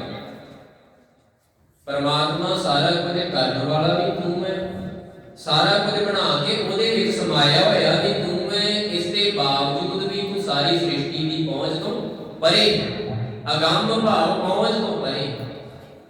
ਕਿਸ ਨਾਲ ਤੂੰ ਬੜੀਐ। ਬੜੀਐ ਦਾ ਭਾਵ ਹੈ ਤੁਲਨਾ। ਕਿਹਦੇ ਨਾਲ ਤੇਰੀ ਤੁਲਨਾ ਕੀਤੀ ਜਾਵੇ। ਤੂੰ ਸਾਰਿਆਂ ਦੀ ਪਹੁੰਚ ਤੋਂ ਪਰੇ, ਸਾਰਿਆਂ ਦੀ ਪਹੁੰਚ ਤੋਂ ਪਰੇ। ਦੁਨੀਆ ਦੇ ਧਰਮ ਜਿਹੜੇ ਹੈ ਉਹ ਰੱਬ ਦੇ ਬਾਰੇ ਕੋਈ ਨਾ ਕੋਈ ਗੱਲ ਕਹਿ ਕੇ ਉਸ ਨੂੰ ਅਖੀਰੀ ਸੱਚ ਸਾਬਤ ਕਰਨ ਦੇ ਵਿੱਚ ਲੱਗੇ ਹੋਏ ਹੈ। ਪਰ ਸਤਿਗੁਰੂ ਜੀ ਦੀ ਬਾਣੀ, ਗੁਰਮਤਿ ਦਾ ਸਿਧਾਂਤ ਸਾਨੂੰ ਪਰਮਾਤਮਾ ਦੇ ਅਖੀਰੀ ਸੱਚ ਦੇ ਬਾਰੇ ਵਿਚਾਰ ਕਰਨ ਜਾਂ ਇਸ ਪਾਸੇ ਜਾਣ ਦੀ ਬਜਾਏ ਉਸ ਦੇ ਹੁਕਮ, ਉਸ ਦੀ ਰਜ਼ਾ ਦੇ ਵਿੱਚ ਜੀਵਨ ਜਿਉ ਕੇ ਆਪਣੇ ਸਿਰ ਤੋਂ ਭਾਰ ਲਾ ਕੇ, ਫਾਲਤੂ ਦੇ ਫਿਕਰ ਜਿਹੜੇ ਉਹ ਲਾ ਕੇ ਤੇ ਬੜਾ ਸੁਖਾਲਾ ਜਿਹਾ ਜੀਵਨ ਜੀਵਨ ਦਾ ਉਪਦੇਸ਼ ਦਿੰਦੇ। ਗੁਰਮਤਿ ਸਾਨੂੰ ਇਦਾਂ ਸਿਖਾਉਂਦੀ ਹੈ। ਪਿਤਾ ਦਾ ਜਨਮ ਕੀ ਜਾਣੈ ਪੂਤ। ਸਤਿਗੁਰੂ ਜੀ ਕਹਿੰਦੇ ਕਿ ਪਿਤਾ ਦਾ ਜਨਮ ਪੁੱਤਰ ਕਿਵੇਂ ਜਾਣ ਸਕਦਾ। ਪੁੱਤਰ ਪਿਤਾ ਦੇ ਜਨਮ ਬਾਰੇ ਕੀ ਜਾਣ ਸਕਦਾ। ਫਿਰ ਪਿਤਾ ਦੇ ਦੁਨਿਆਵੀ ਪਿਤਾ ਦੇ ਭਰਾ ਹੋਣਗੇ। ਦੁਨਿਆਵੀ ਪਿਤਾ ਦਾ ਅੱਗੇ ਇੱਕ ਪਿਤਾ ਹੋਊਗਾ ਜਿਹੜਾ ਪੁੱਤਰ ਦਾ ਦਾਦਾ ਹੋਊਗਾ, ਉਹ ਤੇ ਕੁਝ ਨਾ ਕੁਝ ਦੱਸ ਦੂਗਾ। ਪਰ ਜਿਹੜਾ ਜਿਸ ਦਾ ਕੋਈ ਹੋਰ ਜਿਸ ਦੇ ਬਰਾਬਰ ਦਾ ਹੈ ਹੀ ਨਹੀਂ, ਉਹਦੇ ਜਨਮ ਦੇ ਬਾਰੇ, ਉਹਦੀ ਪੈਦਾਇਸ਼ ਦੇ ਬਾਰੇ ਕੌਣ ਦੱਸ ਸਕਦਾ। ਜਿਸ ਦੇ ਬਰਾਬਰ ਦਾ ਕੋਈ ਹੈ ਹੀ ਨਹੀਂ, ਜਿਸ ਤੋਂ ਉੱਪਰ ਕੁਝ ਹੈ ਹੀ ਨਹੀਂ, ਜਿਸ ਤੋਂ ਪਹਿਲਾਂ ਕੁਝ ਹੈ ਹੀ ਨਹੀਂ ਸੀ, ਉਹਦੇ ਬਾਰੇ ਕੌਣ ਦੱਸ ਸਕਦਾ। ਕੋਈ ਨਹੀਂ ਦੱਸ ਸਕਦਾ। ਸਤਿਗੁਰੂ ਜੀ ਸਮਝਾ ਰਹੇ ਇਸ ਕਰਕੇ ਫਿਰ ਇਹ ਪਰਮਾਤਮਾ ਕਿਹਦੇ ਨਾਲ ਤੇਰੀ ਤੁਲਨਾ ਕੀਤੀ ਜਾਵੇ। ਤੁਧ ਜੇਵੜ ਹੋਏ ਸੋ ਆਖੀਐ, ਤੁਧ ਜੇਹਾ ਤੂੰ ਹੈ ਬੜੀਐ। ਜੇ ਕੋਈ ਤੇਰੇ ਜਿੱਡਾ ਹੋਵੇ ਤੇ ਤਾਂ ਅਸੀਂ ਉਸ ਨੂੰ ਤੇਰੇ ਜਿੱਡਾ ਕਹੀਏ। ਜੇ ਕੋਈ ਤੇਰੇ ਜਿੱਡਾ ਹੋਵੇ ਤੇ ਤਾਂ ਕਹੀਏ ਕਿ ਆ ਪਰਮਾਤਮਾ ਦੇ ਜਿੱਡਾ ਹੈ, ਆ ਪਰਮਾਤਮਾ ਜਿੱਡਾ ਹੈ। ਤਾਂ ਤੇ ਤੁਧ ਜਿਹਾ ਤੂੰ ਹੈ ਬੜੀਐ। ਇਸ ਬਾਰੇ ਵਿਚਾਰ ਕਰਨ ਤੋਂ ਬਾਅਦ ਇਹੀ ਅਟਲ ਸੱਚਾਈ ਸਪਸ਼ਟ ਹੁੰਦੀ, ਇਹੀ ਪ੍ਰਗਟ ਹੁੰਦਾ ਹੈ ਕਿ ਇਹ ਪਰਮਾਤਮਾ ਤੇਰੇ ਜਿੱਡਾ ਤੂੰ ਹੀ ਹੈ। ਤੂੰ ਘਟ ਘਟ ਇੱਕ ਵਰਤਦਾ, ਗੁਰਮੁਖ ਪ੍ਰਗੜੀਐ। ਹਰੇਕ ਘਟ ਦੇ ਵਿੱਚ ਤੂੰ ਇੱਕ ਹੀ ਵਰਤਦਾ ਪਿਆ, ਇੱਕ ਤੂੰ ਹੀ ਵਰਤਦਾ ਪਿਆ। ਹਰੇਕ ਘਟ, ਹਰੇਕ ਸਰੀਰ ਦੇ ਅੰਦਰ, ਸਾਰੇ ਜੀਵਾਂ ਦੇ ਅੰਦਰ ਤੂੰ ਹੀ ਵਰਤਦਾ ਪਿਆ। ਗੁਰੂ ਦੇ ਸਨਮੁਖ ਹੋ ਕੇ ਇਹ ਗੱਲ ਪ੍ਰਗਟ ਹੁੰਦੀ ਹੈ। ਪ੍ਰਗੜੀਐ ਭਾਵ ਪ੍ਰਗਟ ਹੁੰਦੀ। ਇਹ ਗੱਲ ਗੁਰੂ ਦੇ ਸਨਮੁਖ ਹੋ ਕੇ ਪ੍ਰਗਟ ਹੁੰਦੀ ਹੈ ਕਿ ਹਰੇਕ ਸਰੀਰ ਦੇ ਅੰਦਰ ਤੂੰ ਹੀ ਵਰਤਦਾ ਪਿਆ ਤੇ ਤੇਰੇ ਜਿੱਡਾ ਕੇਵਲ ਤੇ ਕੇਵਲ ਤੂੰ ਹੀ ਹੈ, ਹੋਰ ਕੋਈ ਨਹੀਂ। ਦੁਨੀਆ ਦੇ ਵਿੱਚ ਵੱਡੇ ਵੱਡੇ ਬਾਦਸ਼ਾਹ ਹੋਏ, ਵੱਡੇ ਵੱਡੇ ਧਾਰਮਿਕ ਆਗੂ ਹੋਏ, ਉਹਨਾਂ ਨੇ ਦੁਨੀਆ ਦੇ ਸੁਧਾਰ ਦੇ ਲਈ ਬੜਾ ਕੁਝ ਚੰਗਾ ਵੀ ਕੀਤਾ। ਬੜੇ ਰਾਜਨੀਤਿਕ ਲੋਕਾਂ ਨੇ, ਬੜੇ ਰਾਜਿਆਂ ਮਹਾਰਾਜਿਆਂ ਨੇ, ਬੜੇ ਧਾਰਮਿਕ ਮਹਾਂਪੁਰਖਾਂ ਨੇ ਸਮਾਜ ਦੀ ਭਲਾਈ ਦੇ ਲਈ ਬੜੇ ਨਿਯਮ ਘੜੇ, ਬੜੇ ਨਿਯਮ ਬਣਾਏ, ਬੜੇ ਕਾਨੂੰਨ ਬਣਾਏ ਗਏ। ਪਰ ਸਮਾਂ ਪਾ ਕੇ ਉਹ ਸਾਰੇ ਕਾਨੂੰਨ ਜਿਹੜੇ ਹੈ ਉਹ ਬਦਲਨੇ ਪੈਂਦੇ ਆ, ਜ਼ੀਰੋ ਹੋ ਜਾਂਦੇ ਆ। ਸਮਾਂ ਪਾ ਕੇ ਬੰਦੇ ਬੰਦੇ ਦੇ ਬਣਾਏ ਨਿਯਮ ਬਦਲੇ ਜਾਂਦੇ ਹੁਣ, ਪਰ ਰੱਬ ਨੇ ਜਿਹੜਾ ਨਿਯਮ ਬਣਾਇਆ ਉਹ ਅੱਜ ਵੀ ਉਦਾਂ ਹੀ ਚੱਲੀ ਜਾਂਦਾ। ਕਿਉਂ? ਕਿਉਂਕਿ ਪਰਮਾਤਮਾ ਆਪਣੇ ਆਪ ਦੇ ਵਿੱਚ ਪੂਰਾ ਹੈ। ਜੋ ਕਿਛ ਪਾਇਆ ਸੋ ਏਕਾ ਵਾਰ, ਜੋ ਕਿਛ ਪਾਇਆ ਸੋ ਏਕਾ ਵਾਰ। ਸਤਿਗੁਰੂ ਜੀ ਸਪਸ਼ਟ ਕਰਦੇ हैं कि परमात्मा ने जो हुक्म जो नियम बनाए हैं वो एक बार पैदा कर दिता है। सृष्टि ਦੇ ਵਿੱਚ ਜੋ ਕੁਝ ਪਾ ਦਿੱਤਾ ਹੈ ਉਹ ਇੱਕ ਵਾਰ ਪਾ ਦਿੱਤਾ ਹੈ, ਉਹਦੇ ਵਿੱਚ ਬਾਅਦ ਘਾਟ ਕੋਈ ਨਹੀਂ, ਕੋਈ ਨੁਕਸ ਨਹੀਂ। ਪਰਮਾਤਮਾ ਦੇ ਹੁਕਮ ਦੇ ਵਿੱਚ ਕੋਈ ਨੁਕਸ ਨਹੀਂ। ਕਿੰਨਾ ਸਮਾਂ ਹੋ ਗਿਆ ਸ੍ਰਿਸ਼ਟੀ ਨੂੰ ਚੱਲਦਿਆਂ, ਸਾਇੰਸ ਬੜਾ ਕੁਝ ਇਸ ਦੇ ਬਾਰੇ ਕਹਿੰਦੀ ਹੈ, ਕਈ ਕਰੋੜਾਂ ਕਈ ਅਰਬਾਂ ਸਾਲ ਗੱਲ ਕਰਦੀ ਹੈ ਸਾਇੰਸ, ਤੇ ਬੰਦੇ ਦੇ ਬਣਾਏ ਨਿਯਮ ਸਮੇਂ-ਸਮੇਂ ਤੇ ਕਿੰਨੀ ਵਾਰ ਬਦਲੇ ਜਾਂਦੇ ਰਹੇ ਹੈ, ਪਰ ਪਰਮਾਤਮਾ ਦਾ ਨਿਯਮ ਸ੍ਰਿਸ਼ਟੀ ਦੀ ਹੋਂਦ ਵਿੱਚ ਆਉਣ ਤੋਂ ਲੈ ਕੇ ਅੱਜ ਤੱਕ ਉਦਾਂ ਦਾ ਉਦਾਂ ਹੀ ਚੱਲੀ ਜਾਂਦਾ। ਉਹ ਜਿਵੇਂ ਦਾ ਤਿਵੇਂ, ਉਸ ਦੇ ਵਿੱਚ ਕੋਈ ਬਦਲਾਅ ਨਹੀਂ। ਸਤਿਗੁਰੂ ਜੀ ਸਮਝਾ ਰਹੇ ਕਿ ਪਰਮਾਤਮਾ ਤੇਰੇ ਜਿੱਦਾਂ ਤੂੰ ਹੀ ਹੈ, ਤੂੰ ਸੱਚਾ ਸਭ ਦਾ ਕਸਮ ਹੈ, ਸਭ ਤੂੰ ਚੜੀਐ। ਸਤਿਗੁਰੂ ਜੀ ਫਰਮਾ ਰਹੇ ਹੈ ਕਿ ਇਹ ਪਰਮਾਤਮਾ ਸਭ ਤੋਂ ਉੱਚਾ ਤੂੰ ਹੈ, ਚੜੀਐ ਭਾਵ ਸਭ ਤੋਂ ਉੱਚਾ। ਤੂੰ ਸੱਚਾ ਸਭ ਦਾ ਕਸਮ ਹੈ, ਤੂੰ ਸੱਚਾ ਹੈ, ਅਟਲ ਹੈ। ਸੱਚਾ ਭਾਵ ਜਿਸ ਦਾ ਕੋਈ ਨਾਸ਼ ਨਹੀਂ। ਕੂੜ ਜਾਂ ਝੂਠ ਦਾ ਭਾਵ ਹੁੰਦਾ ਹੈ ਕਿ ਖਤਮ ਹੋ ਜਾਣ ਵਾਲਾ। ਝੂਠ ਜਿਹੜਾ ਹੈ ਉਹ ਖਤਮ ਹੁੰਦਾ ਹੈ, ਝੂਠ ਸਾਹਮਣੇ ਆਉਂਦਾ, ਝੂਠ ਦਾ ਪਤਾ ਲੱਗ ਜਾਂਦਾ, ਪਰ ਸੱਚ ਜਿਹੜਾ ਉਸ ਦਾ ਅੰਤ ਨਹੀਂ। ਅਖੀਰ ਤੇ ਜਿੱਤ ਸੱਚ ਦੀ ਹੁੰਦੀ ਹੈ। ਜਿਹੜਾ ਝੂਠ ਹੈ ਉਹ ਦਿਖਾਵੇ ਦੇ ਵਿੱਚ ਵੱਡਾ ਹੈ, ਦਿਖਾਵਾ ਉਹਦਾ ਬਹੁਤ ਹੈ, ਪਰ ਉਹਦੀ ਜੜ ਕੋਈ ਨਹੀਂ। ਝੂਠ ਦੀ ਜੜ ਨਹੀਂ ਹੁੰਦੀ, ਝੂਠ ਦਾ ਉੱਪਰ ਫੈਲਾਅ ਬਹੁਤ ਹੁੰਦਾ ਹੈ। ਝੂਠ ਨੂੰ, ਮਾਇਆ ਨੂੰ ਸਤਿਗੁਰੂ ਜੀ ਨੇ ਕਸੁੰਭੇ ਦੇ ਰੰਗ ਦੇ ਨਾਲ ਸੰਬੋਧਿਤ ਕੀਤਾ ਹੈ, ਪ੍ਰਤੀਕ ਵਰਤਿਆ ਹੈ ਕਿ ਜਿੱਦਾਂ ਕਸੁੰਭੇ ਦਾ ਰੰਗ ਹੈ ਨਾ, ਬੜਾ ਚਮਕਾ ਮਾਰਦਾ ਹੈ, ਬੜਾ ਦਿਲ ਨੂੰ ਖਿੱਚਵਾਂ। ਪਰ ਮਾੜੀ ਜੀ ਧੁੱਪ ਪਈ ਨਹੀਂ, ਮਾੜਾ ਜਿਹਾ ਪਾਣੀ ਪਿਆ ਨਹੀਂ ਕਿ ਉਹਦਾ ਰੰਗ ਖਤਮ ਨਹੀਂ ਹੋਇਆ। ਬੜਾ ਥੋੜਾ ਸਮਾਂ ਹੁੰਦਾ ਹੈ ਕਸੁੰਭੇ ਦਾ ਰੰਗ। ਮਜੀਠੇ ਦਾ ਰੰਗ ਦੇਖਣ ਦੇ ਵਿੱਚ ਚਮਕਦਾਰ ਕਸੁੰਭੇ ਦੇ ਫੁੱਲ ਤੋਂ ਘੱਟ ਹੈ, ਪਰ ਉਹਦੀ ਚਮਕ ਜਿੰਨੀ ਵੀ ਹੈ ਉਹ ਲੰਮਾ ਸਮਾਂ ਰਹਿੰਦੀ ਹੈ। ਇਸੇ ਤਰ੍ਹਾਂ ਸਤਿਗੁਰੂ ਜੀ ਸਮਝਾਉਂਦੇ ਕਿ ਅਸਲੀ ਸੋਨਾ ਤੇ ਨਕਲੀ ਸੋਨਾ, ਨਕਲੀ ਸੋਨਾ ਜਿਹੜਾ ਹੈ ਉਹ ਚਮਕਾਂ ਬੜੀਆਂ ਮਾਰਦਾ ਹੈ। ਕਿਸੇ ਨੇ ਅਸਲੀ ਸੋਨਾ ਪਾਇਆ ਹੋਵੇ, ਅਸਲੀ ਸੋਨੇ ਦੇ ਗਹਿਣੇ ਪਾਏ ਹੋਣ, ਲੱਖ ਰੁਪਏ ਦੇ ਗਹਿਣੇ ਬਣਾ ਕੇ ਪਾਏ ਹੋਣ, ਨਕਲੀ ਸੋਨਾ ਜਿਹੜਾ ਹੈ ਉਹ 1000 2000 3000 ਦੇ ਵਿੱਚ ਲੱਖ ਰੁਪਏ ਦੇ ਗਹਿਣੇ ਤੋਂ ਵੀ ਜ਼ਿਆਦਾ ਗਹਿਣੇ ਪਾ ਸਕਦੇ। ਆਪਣੇ ਵਰਗੇ ਜਿਨ੍ਹਾਂ ਨੂੰ ਸੋਨੇ ਬਾਰੇ ਪਤਾ ਨਹੀਂ, ਆਪਾਂ ਕਹੀ ਜਾਵਾਂਗੇ ਲੈ ਕਿੰਨੇ ਗਹਿਣੇ ਪਾਈ ਫਿਰਦੇ, ਕਿੰਨਾ ਅਮੀਰ। ਤੇ ਜੇ ਕੋਈ ਸੁਨਿਆਰਾ ਹੋਇਆ ਉਹਨੇ ਕਹਿਣਾ ਐਵੇਂ ਨਾ ਚਿੰਤਾ ਕਰ, 2000 3000 ਦੇ ਜਾਂਦੇ ਸਾਰੇ। ਤੇ ਤੇਰੇ ਇੱਕ ਛੋਟੇ ਦੇ ਗਹਿਣੇ ਤੋਂ ਵੀ ਜ਼ਿਆਦਾ ਸਸਤੇ ਹੈ ਜਿਹੜੇ ਇਹਨੇ ਪਾਏ। ਤੇਰੇ ਇੱਕ ਛੋਟੇ ਗਹਿਣੇ ਤੋਂ ਵੀ ਜ਼ਿਆਦਾ ਸਸਤੇ। ਸੁਨਿਆਰ ਹੋਇਆ ਉਹਨੇ ਇਦਾਂ ਕਹਿਣਾ। ਤੇ ਆਪਣੇ ਵਰਗੇ ਆਮ ਬੰਦੇ ਨੇ ਜਿਹਨੂੰ ਸੋਨੇ ਦਾ ਪਤਾ ਨਹੀਂ ਹੈ, ਨਕਲੀ ਸੋਨੇ ਦਾ ਪਤਾ ਨਹੀਂ ਹੈ, ਉਹਨੇ ਕਹਿਣਾ ਹੈ ਕਿ ਨਹੀਂ ਇਹ ਬੜਾ ਅਮੀਰ ਲੱਗਦਾ, ਬੜੇ ਗਹਿਣੇ ਪਾਈ ਫਿਰਦਾ। ਇਸ ਕਰਕੇ ਸੋਨੇ, ਨਕਲੀ ਸੋਨੇ ਦੀ ਚਮਕ ਤੇ ਅਸਲੀ ਸੋਨੇ ਨਾਲੋਂ ਜ਼ਿਆਦਾ ਹੁੰਦੀ ਹੈ, ਪਰ ਉਹ ਰਹਿੰਦਾ ਨਕਲੀ, ਉਹਦਾ ਮੁੱਲ ਨਹੀਂ ਵਧਦਾ, ਉਹਦਾ ਮੁੱਲ ਨਹੀਂ ਹੁੰਦਾ। ਮੁੱਲ ਅਸਲੀ ਸੋਨੇ ਦਾ ਹੀ ਮਿਲਦਾ। ਇਸੇ ਤਰ੍ਹਾਂ ਸਤਿਗੁਰੂ ਜੀ ਸਾਨੂੰ ਸਮਝਾ ਰਹੇ ਹੈ ਕਿ ਇਹ ਪਰਮਾਤਮਾ ਤੂੰ ਸੱਚਾ ਹੈ, ਤੂੰ ਸੱਚਾ ਹੈ ਭਾਵ ਅਟਲ ਹੈ, ਤੇਰਾ ਕੋਈ ਨਾਸ਼ ਨਹੀਂ। ਦੁਨੀਆ ਨਾਸ਼ਵਾਨ ਹੈ, ਬੰਦਾ ਨਾਸ਼ਵਾਨ ਹੈ, ਹਰ ਜੀਵ ਖਤਮ ਹੋਣ ਵਾਲਾ ਹੈ। ਹਰ ਵਿਚਾਰ ਅੱਗੇ ਕਿਸੇ ਨਵੀਂ ਵਿਚਾਰ ਨੂੰ ਜਨਮ ਦੇ ਕੇ ਆਪ ਖਤਮ ਹੋ ਜਾਂਦੀ ਹੈ। ਹਰ ਸੋਚ ਕਿਸੇ ਨਵੀਂ ਸੋਚ ਨੂੰ ਸਮਾਂ ਪਾ ਕੇ ਜਨਮ ਦੇ ਦਿੰਦੀ ਹੈ ਤੇ ਪਿਛਲੀ ਸੋਚ ਖਤਮ ਹੋ ਜਾਂਦੀ ਹੈ। ਹਰ ਨਿਯਮ ਬਦਲਦਾ ਹੈ, ਪਰ ਪਰਮਾਤਮਾ ਜਿਹੜਾ ਹੈ ਉਹ ਅਟਲ ਹੈ, ਉਸ ਦਾ ਹੁਕਮ ਅਟਲ ਹੈ, ਉਹ ਜਿਵੇਂ ਦਾ ਤਿਵੇਂ ਸੱਚਾ। ਤੂੰ ਸੱਚਾ ਸਭ ਦਾ ਕਸਮ ਹੈ, ਸਭ ਤੂੰ ਚੜੀਐ। हे ਪਰਮਾਤਮਾ ਸਭ ਤੋਂ ਉੱਚਾ ਤੂੰ ਹੈ, ਸਭ ਦਾ ਮਾਲਕ ਤੂੰ ਹੈ। ਤੂੰ ਕਰੇ ਸੋ ਸੱਚੇ ਹੋਏ ਸੀਤਾ ਕਾਇਤ ਕੜੀਐ। ਇਸ ਤਰ੍ਹਾਂ ਸਤਿਗੁਰੂ ਜੀ ਨੇ ਸਾਰੀ ਪੌੜੀ ਦੇ ਵਿੱਚ ਸਾਨੂੰ ਇਹ ਸਮਝਾਇਆ ਕਿ ਪਰਮਾਤਮਾ ਜਿੱਦਾਂ ਹੋਰ ਕੋਈ ਨਹੀਂ ਹੈ। ਤੇ ਫੇਰ ਸਾਰਾ ਕੁਝ ਕਰਨ ਵਾਲਾ ਜਦੋਂ ਉਹ ਉਹ ਹੈ ਤੇ ਫਿਰ ਸਾਨੂੰ ਕਿਸੇ ਹੋਰ ਗੱਲ ਦੀ ਚਿੰਤਾ ਕਰਨ ਦੀ ਲੋੜ ਨਹੀਂ। ਤਾਂ ਕਾਇਦ ਪੜ੍ਹੀ ਹੈ, ਫਿਰ ਅਸੀਂ ਕਿਸ ਤੋਂ ਚਿੰਤਾ ਕਰੀਏ। ਇਸ ਪੌੜੀ ਦੇ ਨਾਲ ਦੋ ਸ਼ਲੋਕ ਸਤਿਗੁਰੂ ਜੀ ਨੇ ਦਰਜ ਕੀਤੇ ਹੈ। ਦੋਵੇਂ ਸ਼ਲੋਕ ਗੁਰੂ ਰਾਮਦਾਸ ਪਾਤਸ਼ਾਹ ਜੀ ਦੇ। ਇਹ ਪੌੜੀ ਵੀ ਗੁਰੂ ਰਾਮਦਾਸ ਪਾਤਸ਼ਾਹ ਜੀ ਦੀ ਹੈ, ਵਾਰ ਗੁਰੂ ਰਾਮਦਾਸ ਪਾਤਸ਼ਾਹ ਜੀ ਦੀ ਹੈ। ਇਸ ਦੇ ਵਿੱਚ ਸ਼ਲੋਕ ਵੀ ਦੋਵੇਂ ਗੁਰੂ ਰਾਮਦਾਸ ਪਾਤਸ਼ਾਹ ਜੀ ਦੇ। ਦੋਨਾਂ ਸ਼ਲੋਕਾਂ ਦੇ ਵਿੱਚ ਇਸ ਪੌੜੀ ਦੀ ਹੀ ਵਿਆਖਿਆ ਕੀਤੀ ਗਈ ਹੈ। ਇਸ ਤਰ੍ਹਾਂ ਕਹਿ ਲਈਏ ਕਿ ਪੌੜੀ ਦੇ ਵਿੱਚ ਜਿਹੜੇ ਭਾਵ ਅਰਥ ਹੈ ਉਹ ਛੁਪੇ ਹੋਏ ਹੈ, ਸ਼ਲੋਕਾਂ ਦੇ ਵਿੱਚ ਜਿਹੜੇ ਭਾਵ ਅਰਥ ਹੈ ਉਹ ਸਪਸ਼ਟ ਹੋ ਰਹੇ ਹੈ। ਸ਼ਲੋਕਾਂ ਦੇ ਵਿੱਚ ਭਾਵ ਅਰਥ ਜਿਹੜੇ ਉਹ ਸਪਸ਼ਟ ਹੋ ਰਹੇ। ਸ਼ਲੋਕ ਮਹਿਲਾ ਚੌਥਾ। ਮਨ ਅੰਤਰ ਹਉਮੈ ਰੋਗ ਹੈ, ਭ੍ਰਮ ਭੁਲੇ ਮਨ ਮੁਖ ਦੁਰਜਣਾ। ਥੋੜੇ ਜਿਹੇ ਫਰਕ ਦੇ ਨਾਲ ਇਹੀ ਸ਼ਲੋਕ ਜਿਹੜੇ ਹੈ ਸ਼ਲੋਕ 12 ਤੇ ਵਧੀਕ ਦੇ ਵਿੱਚ ਵੀ ਦਰਜ ਨੇ। ਇਹ ਜਿਹੜਾ ਪਹਿਲਾ ਸ਼ਲੋਕ ਹੈ ਇਸ ਪੌੜੀ ਦੇ ਨਾਲ ਸ਼ਲੋਕ 12 ਤੇ ਵਧੀਕ ਦੇ ਵਿੱਚ ਭੋਗ ਦੇ ਸ਼ਲੋਕ ਜਿਨ੍ਹਾਂ ਨੂੰ ਆਪਾਂ ਕਹਿੰਦੇ ਹਾਂ ਗੁਰੂ ਤੇਗ ਬਹਾਦਰ ਸਾਹਿਬ ਜੀ ਦੇ ਸ਼ਲੋਕ, ਉਸ ਤੋਂ ਪਹਿਲਾਂ ਜਿਹੜੇ ਸ਼ਲੋਕ ਪੜ੍ਹੇ ਜਾਂਦੇ ਆ ਉਹਨਾਂ ਦੇ ਵਿੱਚ ਇਹ ਵੀ ਦਰਜ ਹੈ। ਗੁਰੂ ਤੇਗ ਬਹਾਦਰ ਸਾਹਿਬ ਜੀ ਦੇ ਸ਼ਲੋਕਾਂ ਤੋਂ ਪਹਿਲਾਂ ਫਰਕ ਇਹ ਹੈ ਕਿ ਮਨ ਅੰਤਰ ਹਉਮੈ ਰੋਗ। ਇੱਥੇ ਹੈ ਲਿਖਿਆ ਹੋਇਆ ਹੈ, ਉੱਥੇ ਹੈ ਨਹੀਂ ਲਿਖਿਆ ਹੋਇਆ। ਮਨ ਅੰਤਰ ਹਉਮੈ ਰੋਗ ਹੈ, ਭ੍ਰਮ ਭੁਲੇ ਮਨ ਮੁਖ ਦੁਰਜਣਾ।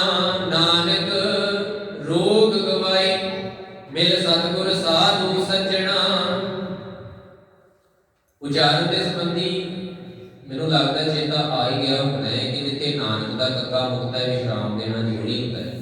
ਤੇ ਕਈ ਵਾਰ ਇਦਾਂ ਦਾ ਸ਼ਬਦ ਆ ਜਾਂਦਾ ਹੈ ਜਿੱਥੇ ਵਿਸ਼ਰਾਮ, ਵੈਸੇ ਤੇ ਹਰੇਕ ਨਾਨਕ ਦੇ ਕੱਕੇ ਨੂੰ ਮੁਕਤਾ ਹੈ ਤੇ ਉਹਦੇ ਨਾਲ ਜੇ ਕਹੋ ਨਾਨਕ ਕਹੋ, ਨਾਨਕ ਕਾ, ਨਾਨਕ ਕੀ ਨਹੀਂ ਲੱਗਿਆ ਹੋਇਆ ਤੇ ਫਿਰ ਵਿਸ਼ਰਾਮ ਦੇਣਾ ਹੀ ਹੈ।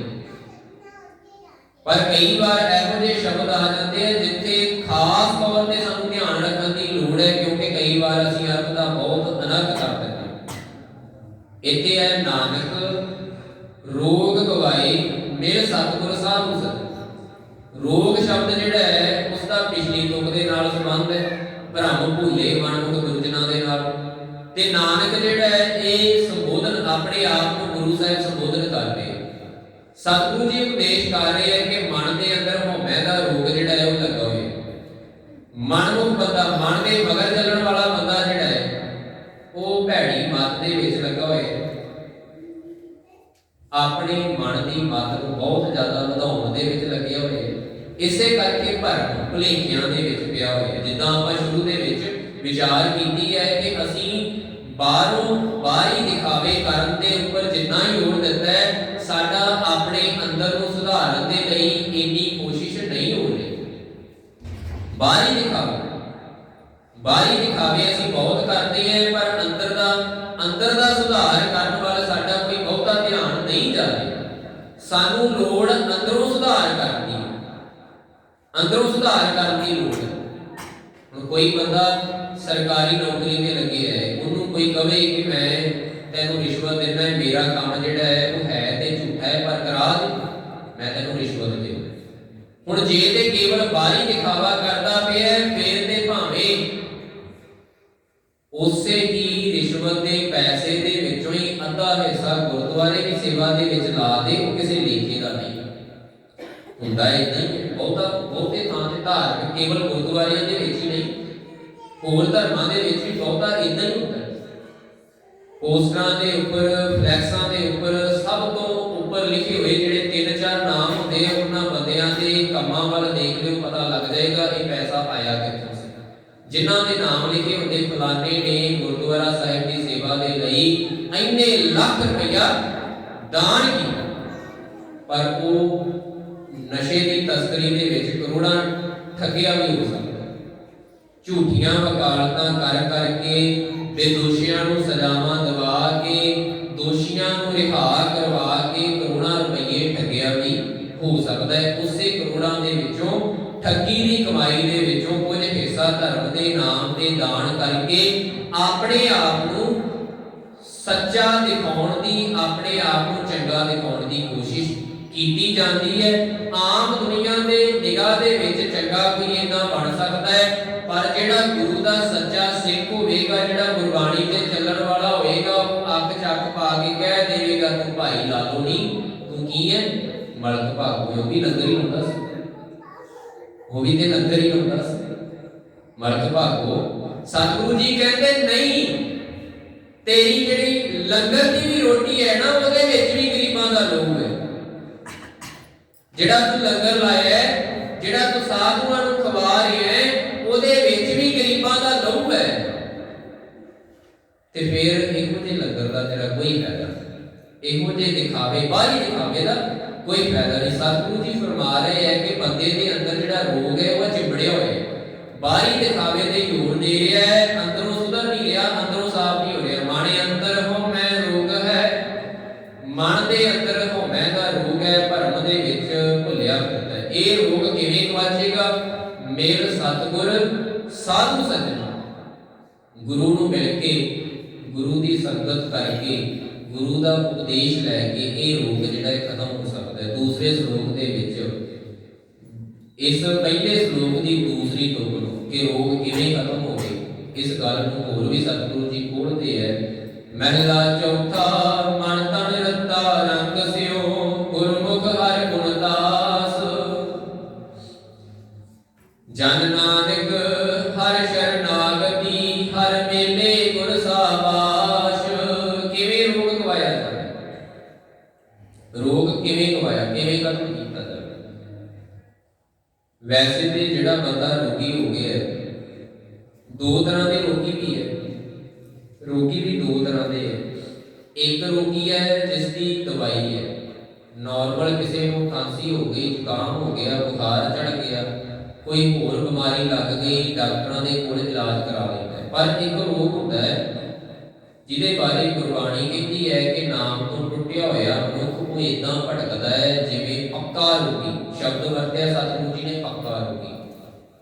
ਜਿਵੇਂ ਪੱਕਾ ਰੋਗੀ ਜਿਹੜਾ ਉਹ ਬਿਲਕਦਾ ਹੈ, ਤੜਫਦਾ ਹੈ। ਕਿਸੇ ਨੂੰ ਕੋੜ ਦਾ ਰੋਗ ਹੋ ਗਿਆ ਹੋਵੇ, ਕਿਸੇ ਨੂੰ ਉਹ ਬਿਮਾਰੀ ਲੱਗ ਜਾਵੇ ਜਿਸ ਦਾ ਕੋਈ ਡਾਕਟਰ ਇਲਾਜ ਹੀ ਨਾ ਕਰ ਸਕੇ, ਫਿਰ ਉਹਦੇ ਦੁਆਰਾ ਪਹਿਲੇ ਕੀਤੇ ਹੋਏ ਸਾਰੇ ਜਿਹੜੇ ਕੰਮ ਹੈ ਉਹ ਖਤਮ ਹੋ ਜਾਂਦੇ।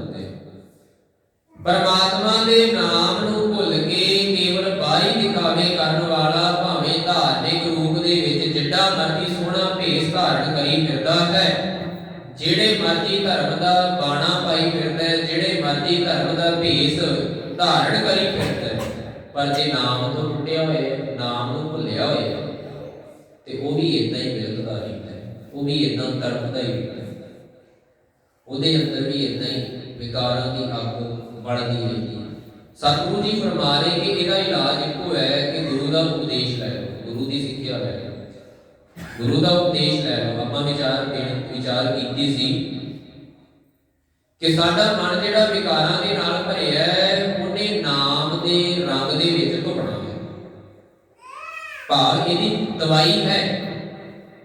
ਸਰੀਰਕ ਰੂਪ ਦੇ ਵਿੱਚ ਐਸੀਆਂ ਬਿਮਾਰੀਆਂ ਹੈਗੀਆਂ ਜਿਨ੍ਹਾਂ ਦਾ ਕੋਈ ਇਲਾਜ ਨਹੀਂ, ਕਈ ਐਸੀਆਂ ਬਿਮਾਰੀਆਂ, ਪਰ ਜਿਹੜਾ ਮਨ ਦਾ ਲੱਗਿਆ ਹੋਇਆ ਰੋਗ ਹੈ ਨਾ, ਵੱਡੇ ਵੱਡੇ ਰੋਗੀ ਵਾਲੀ ਕਧਾਰੀ ਵਾਲੇ ਵਰਗੇ ਜਿਹੜੇ ਹੈ, ਉਹਨਾਂ ਦਾ ਵੀ ਇਲਾਜ ਹੋ ਜਾਂਦਾ ਹੈ। ਇਹੋ ਜਿਹੇ ਰੋਗੀ, ਹਉਮੈ ਦਾ ਰੋਗ ਵਾਲੀ ਕਧਾਰੀ ਤੋਂ ਵੱਡਾ ਕੀ ਹੋਵੇਗਾ? ਆਮ ਭੋਲੇ ਤੋਂ ਭੋਲਾ ਇਨਸਾਨ ਵੀ, ਛੋਟੇ ਤੋਂ ਛੋਟੇ ਲੈਵਲ ਦਾ ਇਨਸਾਨ ਵੀ ਜਿਹੜਾ ਹੈ ਨਾ, ਜਿਹਦੇ ਕੋਲ ਹੋਰ ਕੁਝ ਵੀ ਨਾ ਹੋਵੇ, ਉਹ ਵੀ ਇਹ ਗੱਲ ਮਨ ਦੇ ਵਿੱਚ ਪੱਕੀ ਕਰਕੇ ਚੱਲਦਾ ਹੈ ਕਿ ਪਾਣੀ ਕਿਸੇ ਨੂੰ ਪਿਲਾ ਦਈਏ, ਇਹਦੇ ਤੋਂ ਵੱਡਾ ਪੁੰਨ ਕੋਈ ਨਹੀਂ। ਤੇ ਬੜੀ ਕਧਾਰੀ ਕਹਿੰਦਾ ਹੈ ਕਿ ਮੈਂ ਲੋਕਾਂ ਨੂੰ ਪਾਣੀ ਨਹੀਂ ਪੀਣ ਦੇਣਾ, ਕਿਉਂ? ਕਿਉਂਕਿ ਲੋਕ ਮੇਰੇ ਕੋਲ ਆਉਣ ਦੀ ਬਜਾਏ ਸਤਿਗੁਰੂ ਨਾਨਕ ਸਾਹਿਬ ਜੀ ਦੇ ਕੋਲ ਜਾਣ ਲੱਗ ਗਏ। ਹੰਕਾਰ ਹੈ, ਬੜੀ ਕਧਾਰੀ ਇਦਾਂ ਸੋਚਦਾ ਹੈ, ਪਰ ਉਹਦਾ ਵੀ ਇਲਾਜ ਹੋ ਜਾਂਦਾ। ਹੁਣ ਸੱਜਣ ਠੱਗ ਤੋਂ ਜ਼ਿਆਦਾ ਕਾਤਲ ਕੌਣ ਹੋ ਸਕਦਾ ਹੈ? ਫਿਰ ਆਪਾਂ ਔਰੰਗਜ਼ੇਬ ਦੀ ਗੱਲ ਕਰ ਲਈਏ, ਉਹਦੇ ਤੋਂ ਵੱਡਾ ਕਾਤਲ ਕੌਣ ਹੋ ਸਕਦਾ? ਉਹਦੇ ਅੰਦਰ ਤੇ ਰਹਿਮ ਨਾਂ ਦੀ ਚੀਜ਼ ਹੀ ਕੋਈ ਨਹੀਂ ਸੀ, ਕਿਸੇ ਪ੍ਰਕਾਰ ਦਾ ਉਸਨੇ ਰਹਿਮ ਹੀ ਨਹੀਂ ਕੀਤਾ, ਬੜਾ ਕੱਟੜ ਸੀ।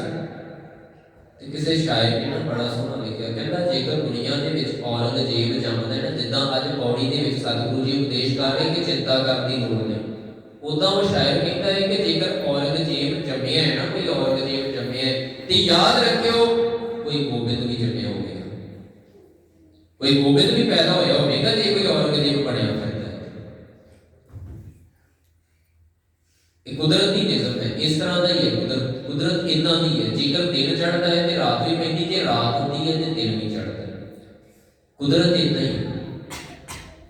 ਜੇ ਸੱਚ ਹੈ ਤੇ ਝੂਠ ਵੀ ਹੈ, ਜੇ ਝੂਠ ਹੈ ਤੇ ਸੱਚ ਵੀ ਹੈ, ਜੇ ਠੰਡ ਹੈ ਤੇ ਗਰਮੀ ਵੀ ਹੈ, ਜੇ ਗਰਮੀ ਹੈ ਤੇ ਠੰਡ ਵੀ ਹੈ। ਸ਼ਾਇਦ ਕਿ ਜੇ ਅੱਜ ਦੇ ਸਮੇਂ ਦੇ ਵਿੱਚ ਕੋਈ ਔਰਗਜ਼ੇਬ ਬਣਿਆ ਫਿਰਦਾ ਹੈ ਤੇ ਇਹ ਗੱਲ ਚੇਤੇ ਰੱਖਣੀ ਚਾਹੀਦੀ ਹੈ, ਕੁਦਰਤੀ ਸਿਸਟਮ ਹੈ, ਕੋਈ ਗੋਬਿੰਦ ਪਾਤਸ਼ਾਹ ਵੀ ਹੋਵੇ। ਤੇ ਜੇਕਰ ਔਰੰਗਜ਼ੇਬ ਵਰਗਾ ਕਾਤਲ ਬੰਦਾ ਜਦੋਂ ਉਹਨੂੰ ਗਲਤੀ ਦਾ ਅਹਿਸਾਸ ਹੁੰਦਾ ਹੈ, ਉਹ ਸਤਿਗੁਰੂ ਜੀ ਦੇ ਅੱਗੇ ਬੇਨਤੀਆਂ ਕਰਦਾ ਹੈ, ਮਿਲਣ ਦੇ ਲਈ ਜੋਦੜੀਆਂ ਕਰਦਾ ਹੈ। ਭਾਵ ਉਹ ਬੇਰਹਿਮ ਬੰਦਾ ਜਿਹੜਾ ਹੈ ਉਹ ਵੀ ਆਪਣੇ ਅੰਦਰ ਸੋਚ ਲੈਂਦਾ ਹੈ ਕਿ ਮੈਂ ਗਲਤ ਕੀਤਾ ਹੈ, ਹੁਣ ਮੈਂ ਸਹੀ ਕਰਨ ਦੀ ਕੋਸ਼ਿਸ਼ ਕਰਾਂ। ਉਹ ਗੱਲ ਵੱਖਰੀ ਹੈ ਕਿ ਸਤਿਗੁਰੂ ਜੀ ਦੇ ਨਾਲ ਮਿਲਾਪ ਹੋਣ ਤੋਂ ਪਹਿਲਾਂ ਹੀ ਉਹਦੀ ਮੌਤ ਹੋ ਜਾਂਦੀ ਹੈ। ਤਾਂ ਫਿਰ ਸਾਡੇ ਆਪਣੇ ਨਿੱਜੀ ਜੀਵਨ ਦੇ ਵਿੱਚ ਆਪਾਂ ਜੇਕਰ ਆਪਣੇ ਤੌਰ ਤੇ ਇਹਨਾਂ ਲੋਕਾਂ ਦੇ ਨਾਲ ਤੁਲਨਾ ਕਰੀਏ ਤੇ ਸਾਡੀਆਂ ਕੀਤੀਆਂ ਹੋਈਆਂ ਗਲਤੀਆਂ, ਸਾਡੇ ਕੀਤੇ ਹੋਏ ਪਾਪ ਜਿਹੜੇ ਇਹਨਾਂ ਦੇ ਮੁਕਾਬਲੇ ਤੇ ਕੋਈ ਜ਼ਿਆਦਾ ਨਹੀਂ ਹੋਣੇ। ਸੱਜਣ ਠੱਗ ਦੇ ਮੁਕਾਬਲੇ ਸਾਡੇ ਪਾਪ ਕੋਈ ਜ਼ਿਆਦਾ ਨਹੀਂ ਹੋਣੇ। ਔਰੰਗਜ਼ੇਬ ਵਰਗਿਆਂ ਦੇ ਮੁਕਾਬਲੇ ਸਾਡੇ ਪਾਪ ਕੋਈ ਜ਼ਿਆਦਾ ਨਹੀਂ ਹੋਣੇ। ਜਹਾਂਗੀਰ ਵਰਗਿਆਂ ਦੇ ਮੁਕਾਬਲੇ ਸਾਡੇ ਪਾਪ ਕੋਈ ਜ਼ਿਆਦਾ ਨਹੀਂ ਹੋਣੇ। ਤੇ ਸਤਿਗੁਰੂ ਜੀ ਸਾਨੂੰ ਇਹ ਗੱਲ ਸਮਝਾ ਰਹੇ ਹੈ ਕਿ ਪਾਪ ਧੁਪੜੇ ਨਾ ਹੈ, ਸੁਧਰਨਾ ਅਸੀਂ ਤਾਂ ਹੈ ਜੇ ਗੁਰੂ ਦਾ ਉਪਦੇਸ਼ ਸਾਡੇ ਹਿਰਦੇ ਵਿੱਚ ਵਸ ਜਾਵੇਗਾ। ਉਹ ਗੱਲ ਕਿ ਗੁਰਬਾਣੀ ਦਾ ਪਾਠ ਅਸੀਂ ਕਰੀਏ ਤੇ ਰੋਜ਼ ਜਿਵੇਂ ਡਾਕਟਰ ਸਮੇਂ ਦੇ ਨਾਲ ਦਵਾਈ ਖਾਣ ਦੀ ਗੱਲ ਕਰਦਾ ਹੈ, ਆਪਣੇ ਮਨਾਂ ਨੂੰ ਪੱਕਿਆਂ ਕਰ ਲਈਏ ਕਿ ਘੱਟੋ ਘੱਟ ਜਿਹੜਾ ਨਿਤਨੇਮ ਸਾਨੂੰ ਪੰਥ ਦੇ ਵੱਲੋਂ ਦੱਸਿਆ ਗਿਆ ਹੈ, ਘੱਟੋ ਘੱਟ ਉਹਨਾਂ ਤੇ ਜ਼ਰੂਰ ਕਰ ਲਈਏ। ਦੋਵੇਂ ਸਮੇਂ ਘੱਟੋ ਘੱਟ ਉਹਨਾਂ ਤੇ ਜ਼ਰੂਰ ਕਰ ਲਈਏ। ਜੇ ਫੇਰ ਸਾਡੇ ਕੋਲ ਹੋਰ ਵੀ ਸਮਾਂ ਹੈਗਾ ਹੈ ਤੇ ਸਹਿਜ ਪਾਠ ਜ਼ਰੂਰ ਕਰ ਲਈਏ। ਸਹਿਜ ਪਾਠ ਕਰਨਾ ਸਾਡੇ ਜ਼ਿੰਦਗੀ ਦੇ ਵਿੱਚ ਬੜਾ ਜ਼ਰੂਰੀ ਹੈ। ਪੁਰਾਣੇ ਸਮਿਆਂ ਦੇ ਵਿੱਚ ਤੇ ਜਦੋਂ ਬੱਚਾ 12 ਸਾਲ ਦਾ ਹੁੰਦਾ ਸੀ, ਉਹ ਸਹਿਜ ਪਾਠ ਆਰੰਭ ਕਰਾ ਦਿੱਤਾ ਜਾਂਦਾ ਸੀ। 12 ਸਾਲ ਦੇ ਬੱਚੇ ਦੀ ਉਮਰ ਹੋਣੀ ਤੇ ਕਿਹਾ ਜਾਣਾ ਕਿ ਗੁਰੂ ਦੇ ਚਰਨੀ ਲਾਉਣੇ, ਇਹ ਸ਼ਬਦ ਵਰਤੇ ਜਾਂਦੇ ਸੀ ਪੁਰਾਣੇ ਸਮਿਆਂ ਦੇ ਵਿੱਚ। ਤਾਂ ਹੀ ਤੇ ਬੰਦ ਕਟਵਾਉਂਦੇ ਵੀ ਹੱਸਦੇ ਸੀ। ਉਹੀ ਹੈ ਨਾ ਫਿਰ ਜਿਨ੍ਹਾਂ ਦਾ ਅੱਜ ਵੀ ਕਾਬਲ ਵਾਲੇ ਵੀ ਉਹਨਾਂ ਦਾ ਸਿਰ, ਉਹਨਾਂ ਦਾ ਯੋਰ ਮੰਨਦੇ ਅੱਜ ਵੀ ਮੰਨਦੇ। ਲੇਹ ਲਦਾਖ ਦੇ ਵਿੱਚ ਇੱਕ ਜਰਨੈਲ ਹੋਇਆ ਜ਼ੋਰਾਵਰ ਸਿੰਘ, ਮਹਾਰਾਜਾ ਰਣਜੀਤ ਸਿੰਘ ਦਾ ਸਿਪਾਹੀ ਸੀ, ਜਰਨੈਲ ਸੀ। ਇਤਿਹਾਸ ਦੇ ਤੱਥ ਦੱਸਦੇ ਹੈ ਕਿ ਜਦੋਂ ਉਹ ਸ਼ਹੀਦ ਹੋਇਆ ਤੇ ਲਦਾਖ ਦੇ ਇਲਾਕਿਆਂ ਦੇ ਵਿੱਚ ਇੱਕ ਕਬੀਲਾ ਹੈ ਜਿਨ੍ਹਾਂ ਦੀ ਇਹ ਰੀਤ ਚੱਲੀ ਆਉਂਦੀ, ਜਦੋਂ ਸ਼ੇਰ ਦਾ ਸ਼ਿਕਾਰ ਕਰਦੇ ਹੈ ਤੇ ਉਹ ਸ਼ੇਰ ਦੇ ਮਾਸ ਦੇ ਟੁਕੜੇ, ਸ਼ੇਰ ਦੀਆਂ ਹੱਡੀਆਂ ਆਪਣੇ ਘਰਾਂ ਦੇ ਵਿੱਚ ਰੱਖਦੇ। ਉਹਨਾਂ ਦਾ ਵਿਸ਼ਵਾਸ ਹੈ ਕਿ ਜੇ ਸ਼ੇਰ ਦਾ ਮਾਸ ਸਾਡੇ ਘਰ ਦੇ ਵਿੱਚ ਹੋਵੇਗਾ ਤੇ ਸਾਡੇ ਬੱਚਿਆਂ ਦੇ ਜਿਗਰੇ ਵੀ ਸ਼ੇਰਾਂ ਵਰਗੇ ਹੋਣਗੇ। ਇਤਿਹਾਸਕ ਤੱਥ ਦੱਸਦੇ ਹੈ ਕਿ ਉਹ ਜਿਹੜਾ ਕਬੀਲਾ ਹੈ ਨਾ, ਜਦੋਂ ਬਾਬਾ ਇਹ ਭਾਈ ਜਰਨੈਲ ਜ਼ੋਰਾਵਰ ਸਿੰਘ ਸ਼ਹੀਦ ਹੁੰਦੇ ਹੈ ਤੇ ਉਹ ਕਬੀਲਾ ਆਪਸ ਵਿੱਚ ਲੜਨ ਲੱਗ ਗਿਆ। ਉਹ ਕਹਿੰਦੇ ਕਿ ਆ ਜਿਹੜਾ ਜੰਗਲਾਂ ਦੇ ਵਿੱਚੋਂ ਸ਼ੇਰ ਲਿਆਉਂਦੇ ਆ, ਉਸ ਸ਼ੇਰ ਤੋਂ ਤੇ ਆ ਸ਼ੇਰ ਕਿਤੇ ਜ਼ਿਆਦਾ ਤਾਕਤਵਰ ਸੀ, ਅਸੀਂ ਇਸ ਦਾ ਮਾਸ ਆਪਣੇ ਘਰਾਂ ਦੇ ਵਿੱਚ ਰੱਖਣਾ। ਗ੍ਰਾਮਾਂ ਦੇ ਹਿਸਾਬ ਦੇ ਨਾਲ ਜਰਨੈਲ ਜ਼ੋਰਾਵਰ ਸਿੰਘ ਦਾ ਮਾਸ ਵੀ ਗਿਆ। ਉੱਥੇ ਉਹਨਾਂ ਨੇ ਮੁੱਲ ਪਾ ਲਿਆ, ਕਹਿੰਦੇ ਆਪਸ ਦੇ ਵਿੱਚ ਲੜੋ ਨਾ, ਮੁੱਲ ਪਾ ਲਓ, ਜਿਹਦੇ ਕੋਲ ਜਿੰਨਾ ਕੁ ਪੈਸਾ ਹੈਗਾ ਉਹਨਾਂ ਨੂੰ ਪੈਸਾ ਦੇ ਕੇ ਤੁਸੀਂ ਆਪਣੇ ਘਰ ਦੇ ਵਿੱਚ ਜਰਨੈਲ ਜ਼ੋਰਾਵਰ ਸਿੰਘ ਨੂੰ ਰੱਖ ਸਕਦੇ। ਅਖੀਰ ਤੇ ਇੱਕ ਨਿਸ਼ਾਨੀ ਦੇ ਤੌਰ ਤੇ ਇੱਕ ਹੱਡੀ, ਕੋਈ ਸਰੀਰ ਦਾ ਕੋਈ ਅੰਗ ਜਿਸ ਨੂੰ ਬਚਾ ਕੇ ਉਸ ਕਬੀਲੇ ਨੇ ਜਰਨੈਲ ਜ਼ੋਰਾਵਰ ਸਿੰਘ ਦੀ ਸਮਾਧੀ ਬਣਾਈ। ਤੇ ਜਦੋਂ ਵੀ ਕੋਈ ਨਵੀਂ ਨੌਂ ਉਹਨਾਂ ਦੇ ਘਰਾਂ ਦੇ ਵਿੱਚ ਆਉਂਦੀ ਹੈ, ਅੱਜ ਵੀ ਕਹਿੰਦੇ ਉਹਨਾਂ ਦੇ ਘਰਾਂ ਦੇ ਵਿੱਚ ਇਹ ਰੀਤ ਹੈ, ਉਸ ਨੌਂ ਨੂੰ ਉਸ ਸਮਾਧੀ ਦੇ ਉੱਤੇ ਮੱਥਾ ਟੇਕਣ ਜ਼ਰੂਰ ਲਿਆਉਂਦੇ ਕਿ ਸਾਡਾ ਬੱਚਾ ਜਰਨੈਲ ਜ਼ੋਰਾਵਰ ਸਿੰਘ ਵਰਗਾ ਹੋ। ਸਿੱਖੀ ਦੇ ਨਾਲ ਕੋਈ ਵਾਹ ਵਾਸਤਾ ਨਹੀਂ ਉਹਨਾਂ ਲੋਕਾਂ ਦਾ, ਪਰ ਉਹਨਾਂ ਦੀ ਭਾਵਨਾ ਦੇਖੋ। ਉਹਨਾਂ ਨੂੰ ਸਿੱਖੀ ਦੇ ਬਾਰੇ ਕੋਈ ਬਹੁਤਾ ਪਤਾ ਨਹੀਂ, ਪਰ ਇੱਕ ਸਿੱਖ ਨੂੰ ਦੇਖਿਆ। ਕਿਵੇਂ ਦੇਖਿਆ ਕਿ ਉਹ ਸਿੱਖ ਹੈ ਜਿਨ੍ਹਾਂ ਨੂੰ 10-12 ਸਾਲ ਦੀ ਉਮਰ ਦੇ ਵਿੱਚ ਮਾਪੇ ਕਹਿ ਦਿੰਦੇ ਸੀ ਅਸੀਂ ਹੁਣ ਗੁਰੂ ਦੇ ਚਰਨੀ ਲਾਉਣਾ ਹੈ। ਅਰਦਾਸ ਕਰਦੇ ਸਨ, ਸਹਿਜ ਪਾਠ ਆਰੰਭ ਕਰਾ ਦਿੰਦੇ ਸਨ। ਬੱਚਾ ਸਹਿਜ ਪਾਠ ਕਰਦਾ ਰਹਿੰਦਾ ਸੀ, ਗੁਰਬਾਣੀ ਪੜ੍ਹਦਾ ਸੀ, ਗੁਰਬਾਣੀ ਦੇ ਨਾਲ ਜੁੜ ਕੇ ਰਹਿੰਦਾ ਸੀ। 10-12 ਸਾਲ ਦੀ ਉਮਰ ਦਾ ਬੱਚਾ ਜਿਸ ਪਾਸੇ ਤੁਰ ਪਿਆ ਨਾ, ਉਹ ਜ਼ਿੰਦਗੀ ਦੇ ਵਿੱਚ, ਦੁਨੀਆ ਦੇ ਵਿੱਚ ਉਸ ਪਾਸੇ ਨਾਮ ਖੱਟ ਸਕਦਾ। ਜਿਹੜੇ ਮਰਜ਼ੀ ਪਾਸੇ 10-12 ਸਾਲ ਦੇ ਬੱਚੇ ਨੂੰ ਲਾਉਣਾ ਸ਼ੁਰੂ ਕਰ ਦਿਓ, ਜਿਹੜੇ ਮਰਜ਼ੀ ਕੰਮ ਦੇ ਵਿੱਚ ਲਾ ਦਿਓ, ਦੁਨੀਆ ਦੇ ਵਿੱਚ ਉਸ ਕੰਮ ਦੇ ਵਿੱਚ ਮੋਹਰੀ ਬਣ ਕੇ ਚੱਲ ਪਵੇਗਾ।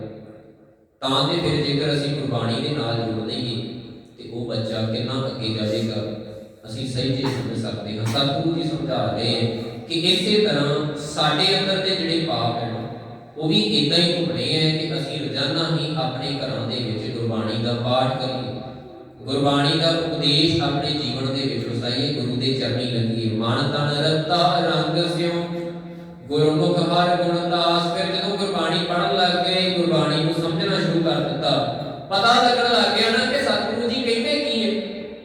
ਜਦੋਂ ਪਤਾ ਲੱਗਣ ਲੱਗ ਗਿਆ ਫਿਰ ਇੱਕ ਦੇ ਜਿਹੜਾ ਬਾਹਰੀ ਦਿਖਾਵੇ ਵਾਲਾ ਪੂਜਾ ਪਾਠ ਹੈ ਨਾ, ਸਾਡਾ ਉਹਨਾਂ ਟੈਨਸ਼ਨਾਂ ਤੋਂ ਉਹਨਾਂ ਫਿਕਰਾਂ ਤੋਂ ਸਾਨੂੰ ਆਜ਼ਾਦੀ ਮਿਲ ਜਾਣੀ। ਜਿਹੜਾ ਬਾਹਰੀ ਤੌਰ ਤੇ ਬਹੁਤਾ ਕੁਝ ਅਸੀਂ ਕਰਦੇ ਪਰ ਫਾਇਦਾ ਕੋਈ ਨਹੀਂ, ਬਹੁਤਾ ਕੁਝ ਕਰਦੇ ਸਿਆਣੇ ਦੇ ਕੋਲ ਪੁੱਛਣਾ ਲੈਣ ਜਾਣਾ ਹੈ, ਗੁਰੂ ਸਾਹਿਬ ਨੇ ਕਹਿਣਾ ਲੋੜ ਹੀ ਨਹੀਂ। ਰੱਬ ਤੋਂ ਸਿਆਣਾ ਕੌਣ ਹੈ? ਤੇਰੇ ਅੰਦਰ ਹੀ ਬੈਠਾ ਹੈ। ਰੱਬ ਤੋਂ ਸਿਆਣਾ ਕੌਣ ਹੈ? ਤੇ ਜੇ ਨਹੀਂ ਹੈ ਨਾ ਤੇ ਉਹ ਰੱਬ ਤੇਰੇ ਅੰਦਰ ਹੀ ਬੈਠਾ ਹੈ, ਫਿਰ ਤੇਰੇ ਤੋਂ ਸਿਆਣਾ ਕੋਈ ਨਹੀਂ। ਤੈਨੂੰ ਕਿਸੇ ਸਿਆਣੇ ਕੋਲ ਜਾਣ ਦੀ ਲੋੜ ਨਹੀਂ, ਕਿਸੇ ਜੋਤਸ਼ੀ ਦੇ ਕੋਲ ਜਾਣਾ, ਕਿਸੇ ਬਾਬੇ ਦੇ ਕੋਲ ਜਾਣਾ, ਤੇਰੇ ਤੋਂ ਵੱਡਾ ਬਾਬਾ ਹੀ ਕੋਈ ਨਹੀਂ। ਗੁਰਬਾਣੀ ਸਾਨੂੰ ਇਦਾਂ ਮੋਟੀਵੇਟ ਕਰਦੀ ਹੈ, ਤੇਰੇ ਤੋਂ ਵੱਡਾ ਬਾਬਾ ਹੀ ਕੋਈ ਨਹੀਂ। ਗੁਰੂ ਸਾਹਿਬ ਇਦਾਂ ਸਮਝਾਉਂਦੇ, ਭਗਤ ਨਾਮਦੇਵ ਜੀ ਦੀ ਬਾਣੀ ਸਾਨੂੰ ਫਰਮਾਉਂਦੀ, ਭਗਤ ਨਾਮਦੇਵ ਜੀ ਫਰਮਾਉਂਦੇ ਹੈ ਨਾ, ਸਭ ਗੋਬਿੰਦ ਹੈ, ਸਭ ਗੋਬਿੰਦ ਹੈ। ਗੋਬਿੰਦ ਫਿਰ ਨਹੀਂ ਹੋਏ। ਹੁਣ ਗੱਲ ਇਹ ਹੈ ਕਿ ਆਪਣੇ ਅੰਦਰ ਵਸੇ ਹੋਏ ਪਰਮਾਤਮਾ ਦੇ ਨਾਲ ਸਾਂਝ ਬਣਾਈ। ਗੁਰੂ ਦੇ ਉਪਦੇਸ਼ ਨੂੰ ਮੰਨਿਆ ਨਹੀਂ ਹੈ, ਜੇ ਤੇ ਮੰਨਿਆ ਫਿਰ ਤੇ ਤੇਰੇ ਤੋਂ ਵੱਡਾ ਸਿਆਣਾ ਕੋਈ ਨਹੀਂ ਹੈ, ਜੇ ਨਹੀਂ ਮੰਨਿਆ ਤੇ ਫਿਰ ਤੇਰੇ ਤੋਂ ਵੱਡਾ ਮੂਰਖ ਵੀ ਕੋਈ ਨਹੀਂ ਹੈ। ਕਿਉਂਕਿ ਗੁਰੂ ਨੇ ਖਜ਼ਾਨਾ ਦਿੱਤਾ ਸੀ, ਤੂੰ ਕੌਡੀਆਂ ਦੇ ਭਾਅ ਵੇਚਦਾ ਕਰਦਾ। ਕੌਡੀਆਂ ਦੇ ਭਾਅ ਹੀ ਵੇਚਦੇ ਆ। ਅਖੰਡ ਪਾਠ ਦੀ ਭੇਟਾ ਹੈ ਜੀ 6100 ਦੇ ਦਿਓ, 6100 ਦੇ ਦਿਓ, ਨਹੀਂ ਤੇ ਅਖੰਡ ਪਾਠ ਨਹੀਂ ਕਰ ਸਕਦੇ। ਹੁਣ ਜੇ ਕਿਸੇ ਗਰੀਬ ਨੇ ਕਰਾਉਣਾ ਹੋਵੇ, ਜਿਹਦੀ 2 ਮਹੀਨਿਆਂ ਦੀ ਬਚਤ 6 ਮਹੀਨਿਆਂ ਦੀ ਬਚਤ ਵੀ 6000 ਨਾ ਹੋਵੇ, ਵੀ ਉਹ ਵਿਚਾਰਾ ਕੀ ਕਰੇ? ਫਿਰ ਉਹਨੂੰ ਇਹ ਗੱਲ ਮੰਨਣੀ ਪੈਣੀ ਹੈ ਕਿ ਮੈਂ ਗੁਰਬਾਣੀ ਆਪ ਪੜ੍ਹ ਸਕਦਾ ਹੈ, ਰਹਿਤ ਮਰਿਆਦਾ ਮੈਨੂੰ ਇਹ ਹੱਕ ਦਿੰਦੀ ਹੈ। ਉਹਨੂੰ ਇਹ ਗੱਲ ਮੰਨ ਲੈਣੀ ਪੈਣੀ। ਉਸ ਤੋਂ ਬਾਅਦ ਜਿਹੜੇ ਫਿਰ ਸੌਦਾਗਰ ਹੈ, ਜਿਹੜੇ ਠੇਕੇਦਾਰ ਹੈ, ਉਹਨਾਂ ਦੀਆਂ ਦੁਕਾਨਾਂ ਆਪਣੇ ਆਪ ਬੰਦ ਹੋ ਜਾਣਗੀਆਂ। ਸਤਿਗੁਰੂ ਜੀ ਸਮਝਾ ਰਹੇ, ਜਦੋਂ ਗੁਰਬਾਣੀ ਦਾ ਉਪਦੇਸ਼ ਸਿੱਖਿਆ ਫਿਰ ਪਰਮਾਤਮਾ ਦੇ ਗੁਣ ਗੁਰਬਾਣੀ ਦੇ ਉਪਦੇਸ਼ ਦੇ ਰਾਹੀਂ ਆਪਣੇ ਅੰਦਰੋਂ ਹੀ ਪ੍ਰਗਟ ਹੋਣ ਲੱਗੇ, ਆਪਣੇ ਅੰਦਰੋਂ ਪ੍ਰਗਟ ਹੋਣ ਲੱਗੇ। ਫਿਰ ਮਨ ਵੀ ਜਿਹੜਾ ਤਨ ਵੀ ਜਿਹੜਾ ਹੈ ਉਹ ਪਰਮਾਤਮਾ ਨਾਲ ਪਿਆਰ ਪਾ ਕੇ ਬੈਠ ਗਿਆ। ਮਨ ਵੀ ਉਹ ਕੰਮ ਕਹਿੰਦਾ ਹੈ, ਮਨ ਵੀ ਉਹ ਕਮਾਂਡ ਦਿੰਦਾ ਹੈ ਜੋ ਪਰਮਾਤਮਾ ਦੇ ਨਾਮ ਦੇ ਵਿੱਚ ਹੈ। ਸਰੀਰ ਵੀ ਉਹੀ ਕੰਮ ਕਰਦਾ। ਜਨ ਨਾਨਕ ਹਰਿ ਸ਼ਰਨਾਗਤੀ ਹਰ ਮੇਲੇ ਗੁਰ ਸਾਬਾਸ਼। ਪਰ ਇਹ ਕੰਮ ਹਰ ਕਿਸੇ ਦੇ ਵੱਸ ਦੀ ਗੱਲ ਨਹੀਂ ਹੈ, ਕਿਉਂਕਿ ਸਾਡਾ ਮਨ ਜਿਹੜਾ ਹੈ ਉਹ ਬੜਾ ਉਡਾਰੀਆਂ ਕਰਦਾ ਹੈ। ਸਾਡੇ ਮਨ ਦੇ ਜਿਹੜੇ ਵਿਕਾਰ ਹੈ, ਸਾਨੂੰ ਜਿਹੜੇ ਚਸਕੇ ਲੱਗੇ ਹੋਏ ਉਹਨਾਂ ਨੂੰ ਛੱਡਣਾ ਕਿਤੇ ਸੌਖੀ ਦੀ ਗੱਲ ਹੈ। ਸ਼ੂਗਰ ਵੀ ਹੋਈ ਹੋਵੇ ਤਾਂ ਵੀ ਮਠਿਆਈ ਦਾ ਡੱਬਾ ਆਵੇ, ਵੇਖ ਵੇਖ ਕੇ ਸਾਰਿਆਂ ਨੂੰ ਖਾਂਦਿਆਂ ਵੇਖ ਵੇਖ ਕੇ ਮਨ ਲਲਚਾਉਂਦਾ ਹੈ। ਇਦਾਂ ਹੀ ਸਾਰੇ ਵਿਕਾਰ ਹੈ, ਸਾਰੇ ਵਿਕਾਰਾਂ ਦਾ ਜਿਹੜਾ ਸਵਾਦ ਸਾਨੂੰ ਲੱਗਿਆ ਉਹਨੂੰ ਛੱਡਣਾ ਬੜਾ ਔਖਾ ਹੈ, ਉਹ ਬੜਾ ਔਖਾ ਹੈ। ਨਾਮੁਮਕਿਨ ਨਹੀਂ ਹੈ, ਮੁਸ਼ਕਿਲ ਹੈ। ਨਾਮੁਮਕਿਨ ਨਹੀਂ ਹੈ, ਮੁਸ਼ਕਿਲ ਹੈ। ਪਰ ਅਸੀਂ ਮੁਸ਼ਕਿਲ ਦੇਖ ਕੇ ਹੀ ਡਰ ਜਾਂਦੇ ਆ। ਉੱਤੋਂ ਸਾਨੂੰ ਇਹ ਝੂਠੇ ਸਵਾਦਾਂ ਦਾ ਜਿਹੜਾ ਫੈਲਾਅ ਸਾਡੇ ਦੁਆਲੇ ਘੇਰਾ ਪਿਆ ਹੁੰਦਾ ਹੈ, ਅਸੀਂ ਉਹਨਾਂ ਸਵਾਦਾਂ ਵਿੱਚ ਗਵਾਚ ਜਾਂਦੇ। ਸਤਿਗੁਰੂ ਜੀ ਸਮਝਾ ਰਹੇ, ਉਹ ਬੰਦਾ ਪਰਮਾਤਮਾ ਦੀ ਸ਼ਰਨ ਦੇ ਵਿੱਚ ਜਾਂਦਾ ਹੈ, ਉਹ ਉਹ ਦਾਸ ਬਣਦਾ ਹੈ ਜਿਹੜਾ ਗੁਰੂ ਦੀ ਸ਼ਾਬਾਸ਼ੀ, ਗੁਰੂ ਦੀ ਅਸੀਸ ਲੈ ਕੇ ਤੁਰ ਪੈਂਦਾ।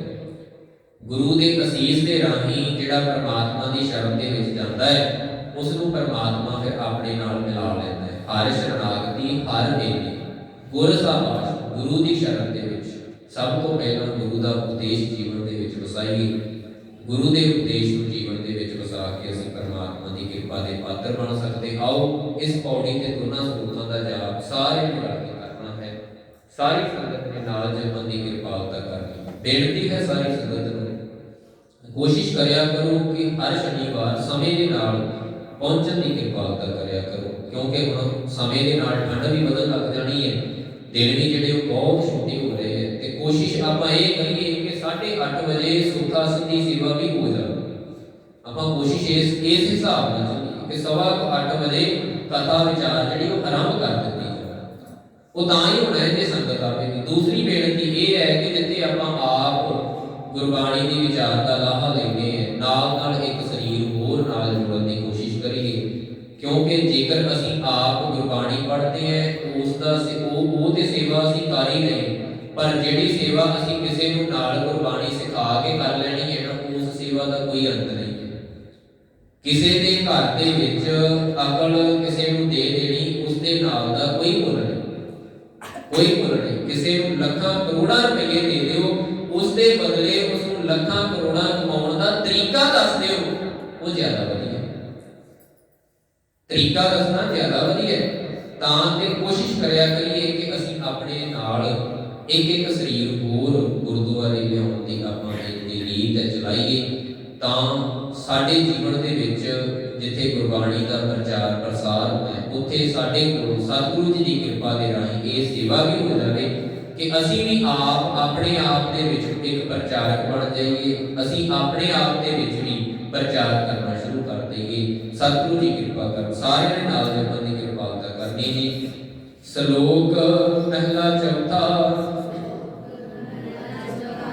ਮਣ ਅੰਤਰ ਹੋ ਮੈਂ ਰੋਗ ਹੈ, ਬ੍ਰਹਮ ਭੂਲੇ ਮਨ ਮੁਖ ਦੁਰਜਨਾ, ਨਾਨਕ ਰੋਗ ਗਵਾਏ, ਮੇਰੇ ਸਤਿਗੁਰ ਸਾਧੂ ਸੱਜਣਾ।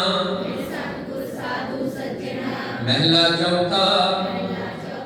ਮਨ ਤਨ ਰਤਾ ਰੰਗ ਸਿਓ, ਗੁਰਮੁਖ ਹਰਿ ਗੁਣ ਦਾਸ, ਜਨ ਨਾਨਕ ਹਰਿ ਸ਼ਰਨਾਗਤੀ, ਹਰ ਮਿਲੇ ਗੁਰ ਸਾਬਾਸ਼। ਪੌੜੀ ਤੂੰ ਕਰਤਾ ਪੁਰਖ ਅਗੰਮ ਹੈ, ਕਿਸ ਨਾਲ ਤੂੰ ਬੜੀਐ, ਤੁਧ ਜੀਵਨ ਹੋਏ ਸੋ ਆਖੀਐ, ਤੁਧ ਜੇਹਾ ਤੂੰ ਹੈ ਪੜੀਐ, ਤੂੰ ਘਰ ਘਰ ਇੱਕ ਵਰਤਦਾ, ਗੁਰਮੁਖ ਪਰ ਗੜੀਐ, ਤੂੰ ਸੱਚਾ ਸਬਸ ਦਾ ਕਸਮ ਹੈ, ਸਭ ਤੂੰ ਚੜੀਐ, ਤੂੰ ਕਰੈ ਸੋ ਸੱਚੇ ਹੋਏ ਸੀ, ਤਾਂ ਕਾਇਤ ਕੜੀਐ, ਤੂੰ ਕਰੈ ਸੋ ਸੱਚੇ ਹੋਏ ਸੀ, ਤਾਂ ਕਾਇਤ ਕੜੀਐ। ਇੱਕ ਓੰਕਾਰ ਸਤਿਗੁਰ ਪ੍ਰਸਾਦ ਰਾਮ ਕਰੀ। ਮਹਿਲਾ ਤੀਜਾ। ਆਨੰਦ ਆਨੰਦ ਭਇਆ ਮੇਰੀ ਮਾਏ, ਸਤਿਗੁਰੂ ਮੈਂ ਪਾਇਆ।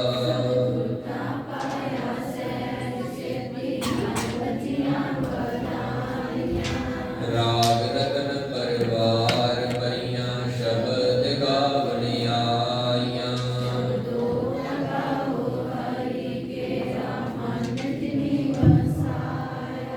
ਕਹੈ ਨਾਨਕ ਆਨੰਦ ਹੋਆ, ਸਤਿਗੁਰੂ ਮੈਂ ਪਾਇਆ।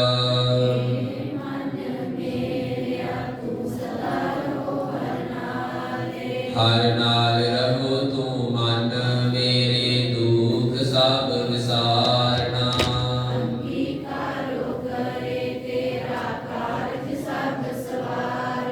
ਸਭਨਾ ਗੱਲਾਂ ਸਮਰੱਥ ਸੁਆਮੀ, ਸੋ ਕਿਉ ਮਨੋ ਵਿਸਾਰੇ।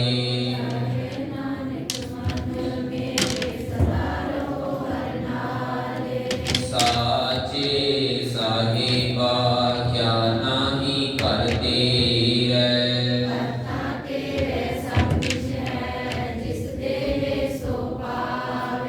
ਸਦਾ ਸਿਫਤ ਸਲਾਹ ਤੇਰੀ, ਨਾਮ ਮਨ ਵਸਾਵੇ।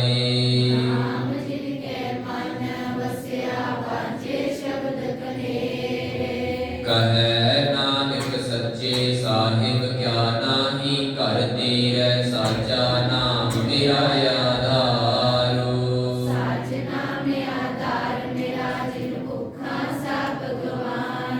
ਕਰ ਸ਼ਾਂਤ ਸੁਖ ਮਨ ਆਏ ਵਸਿਆ, ਜਿਨ ਇੱਛਾ ਸਭ 부ਝਾਈਆਂ।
ਤੇ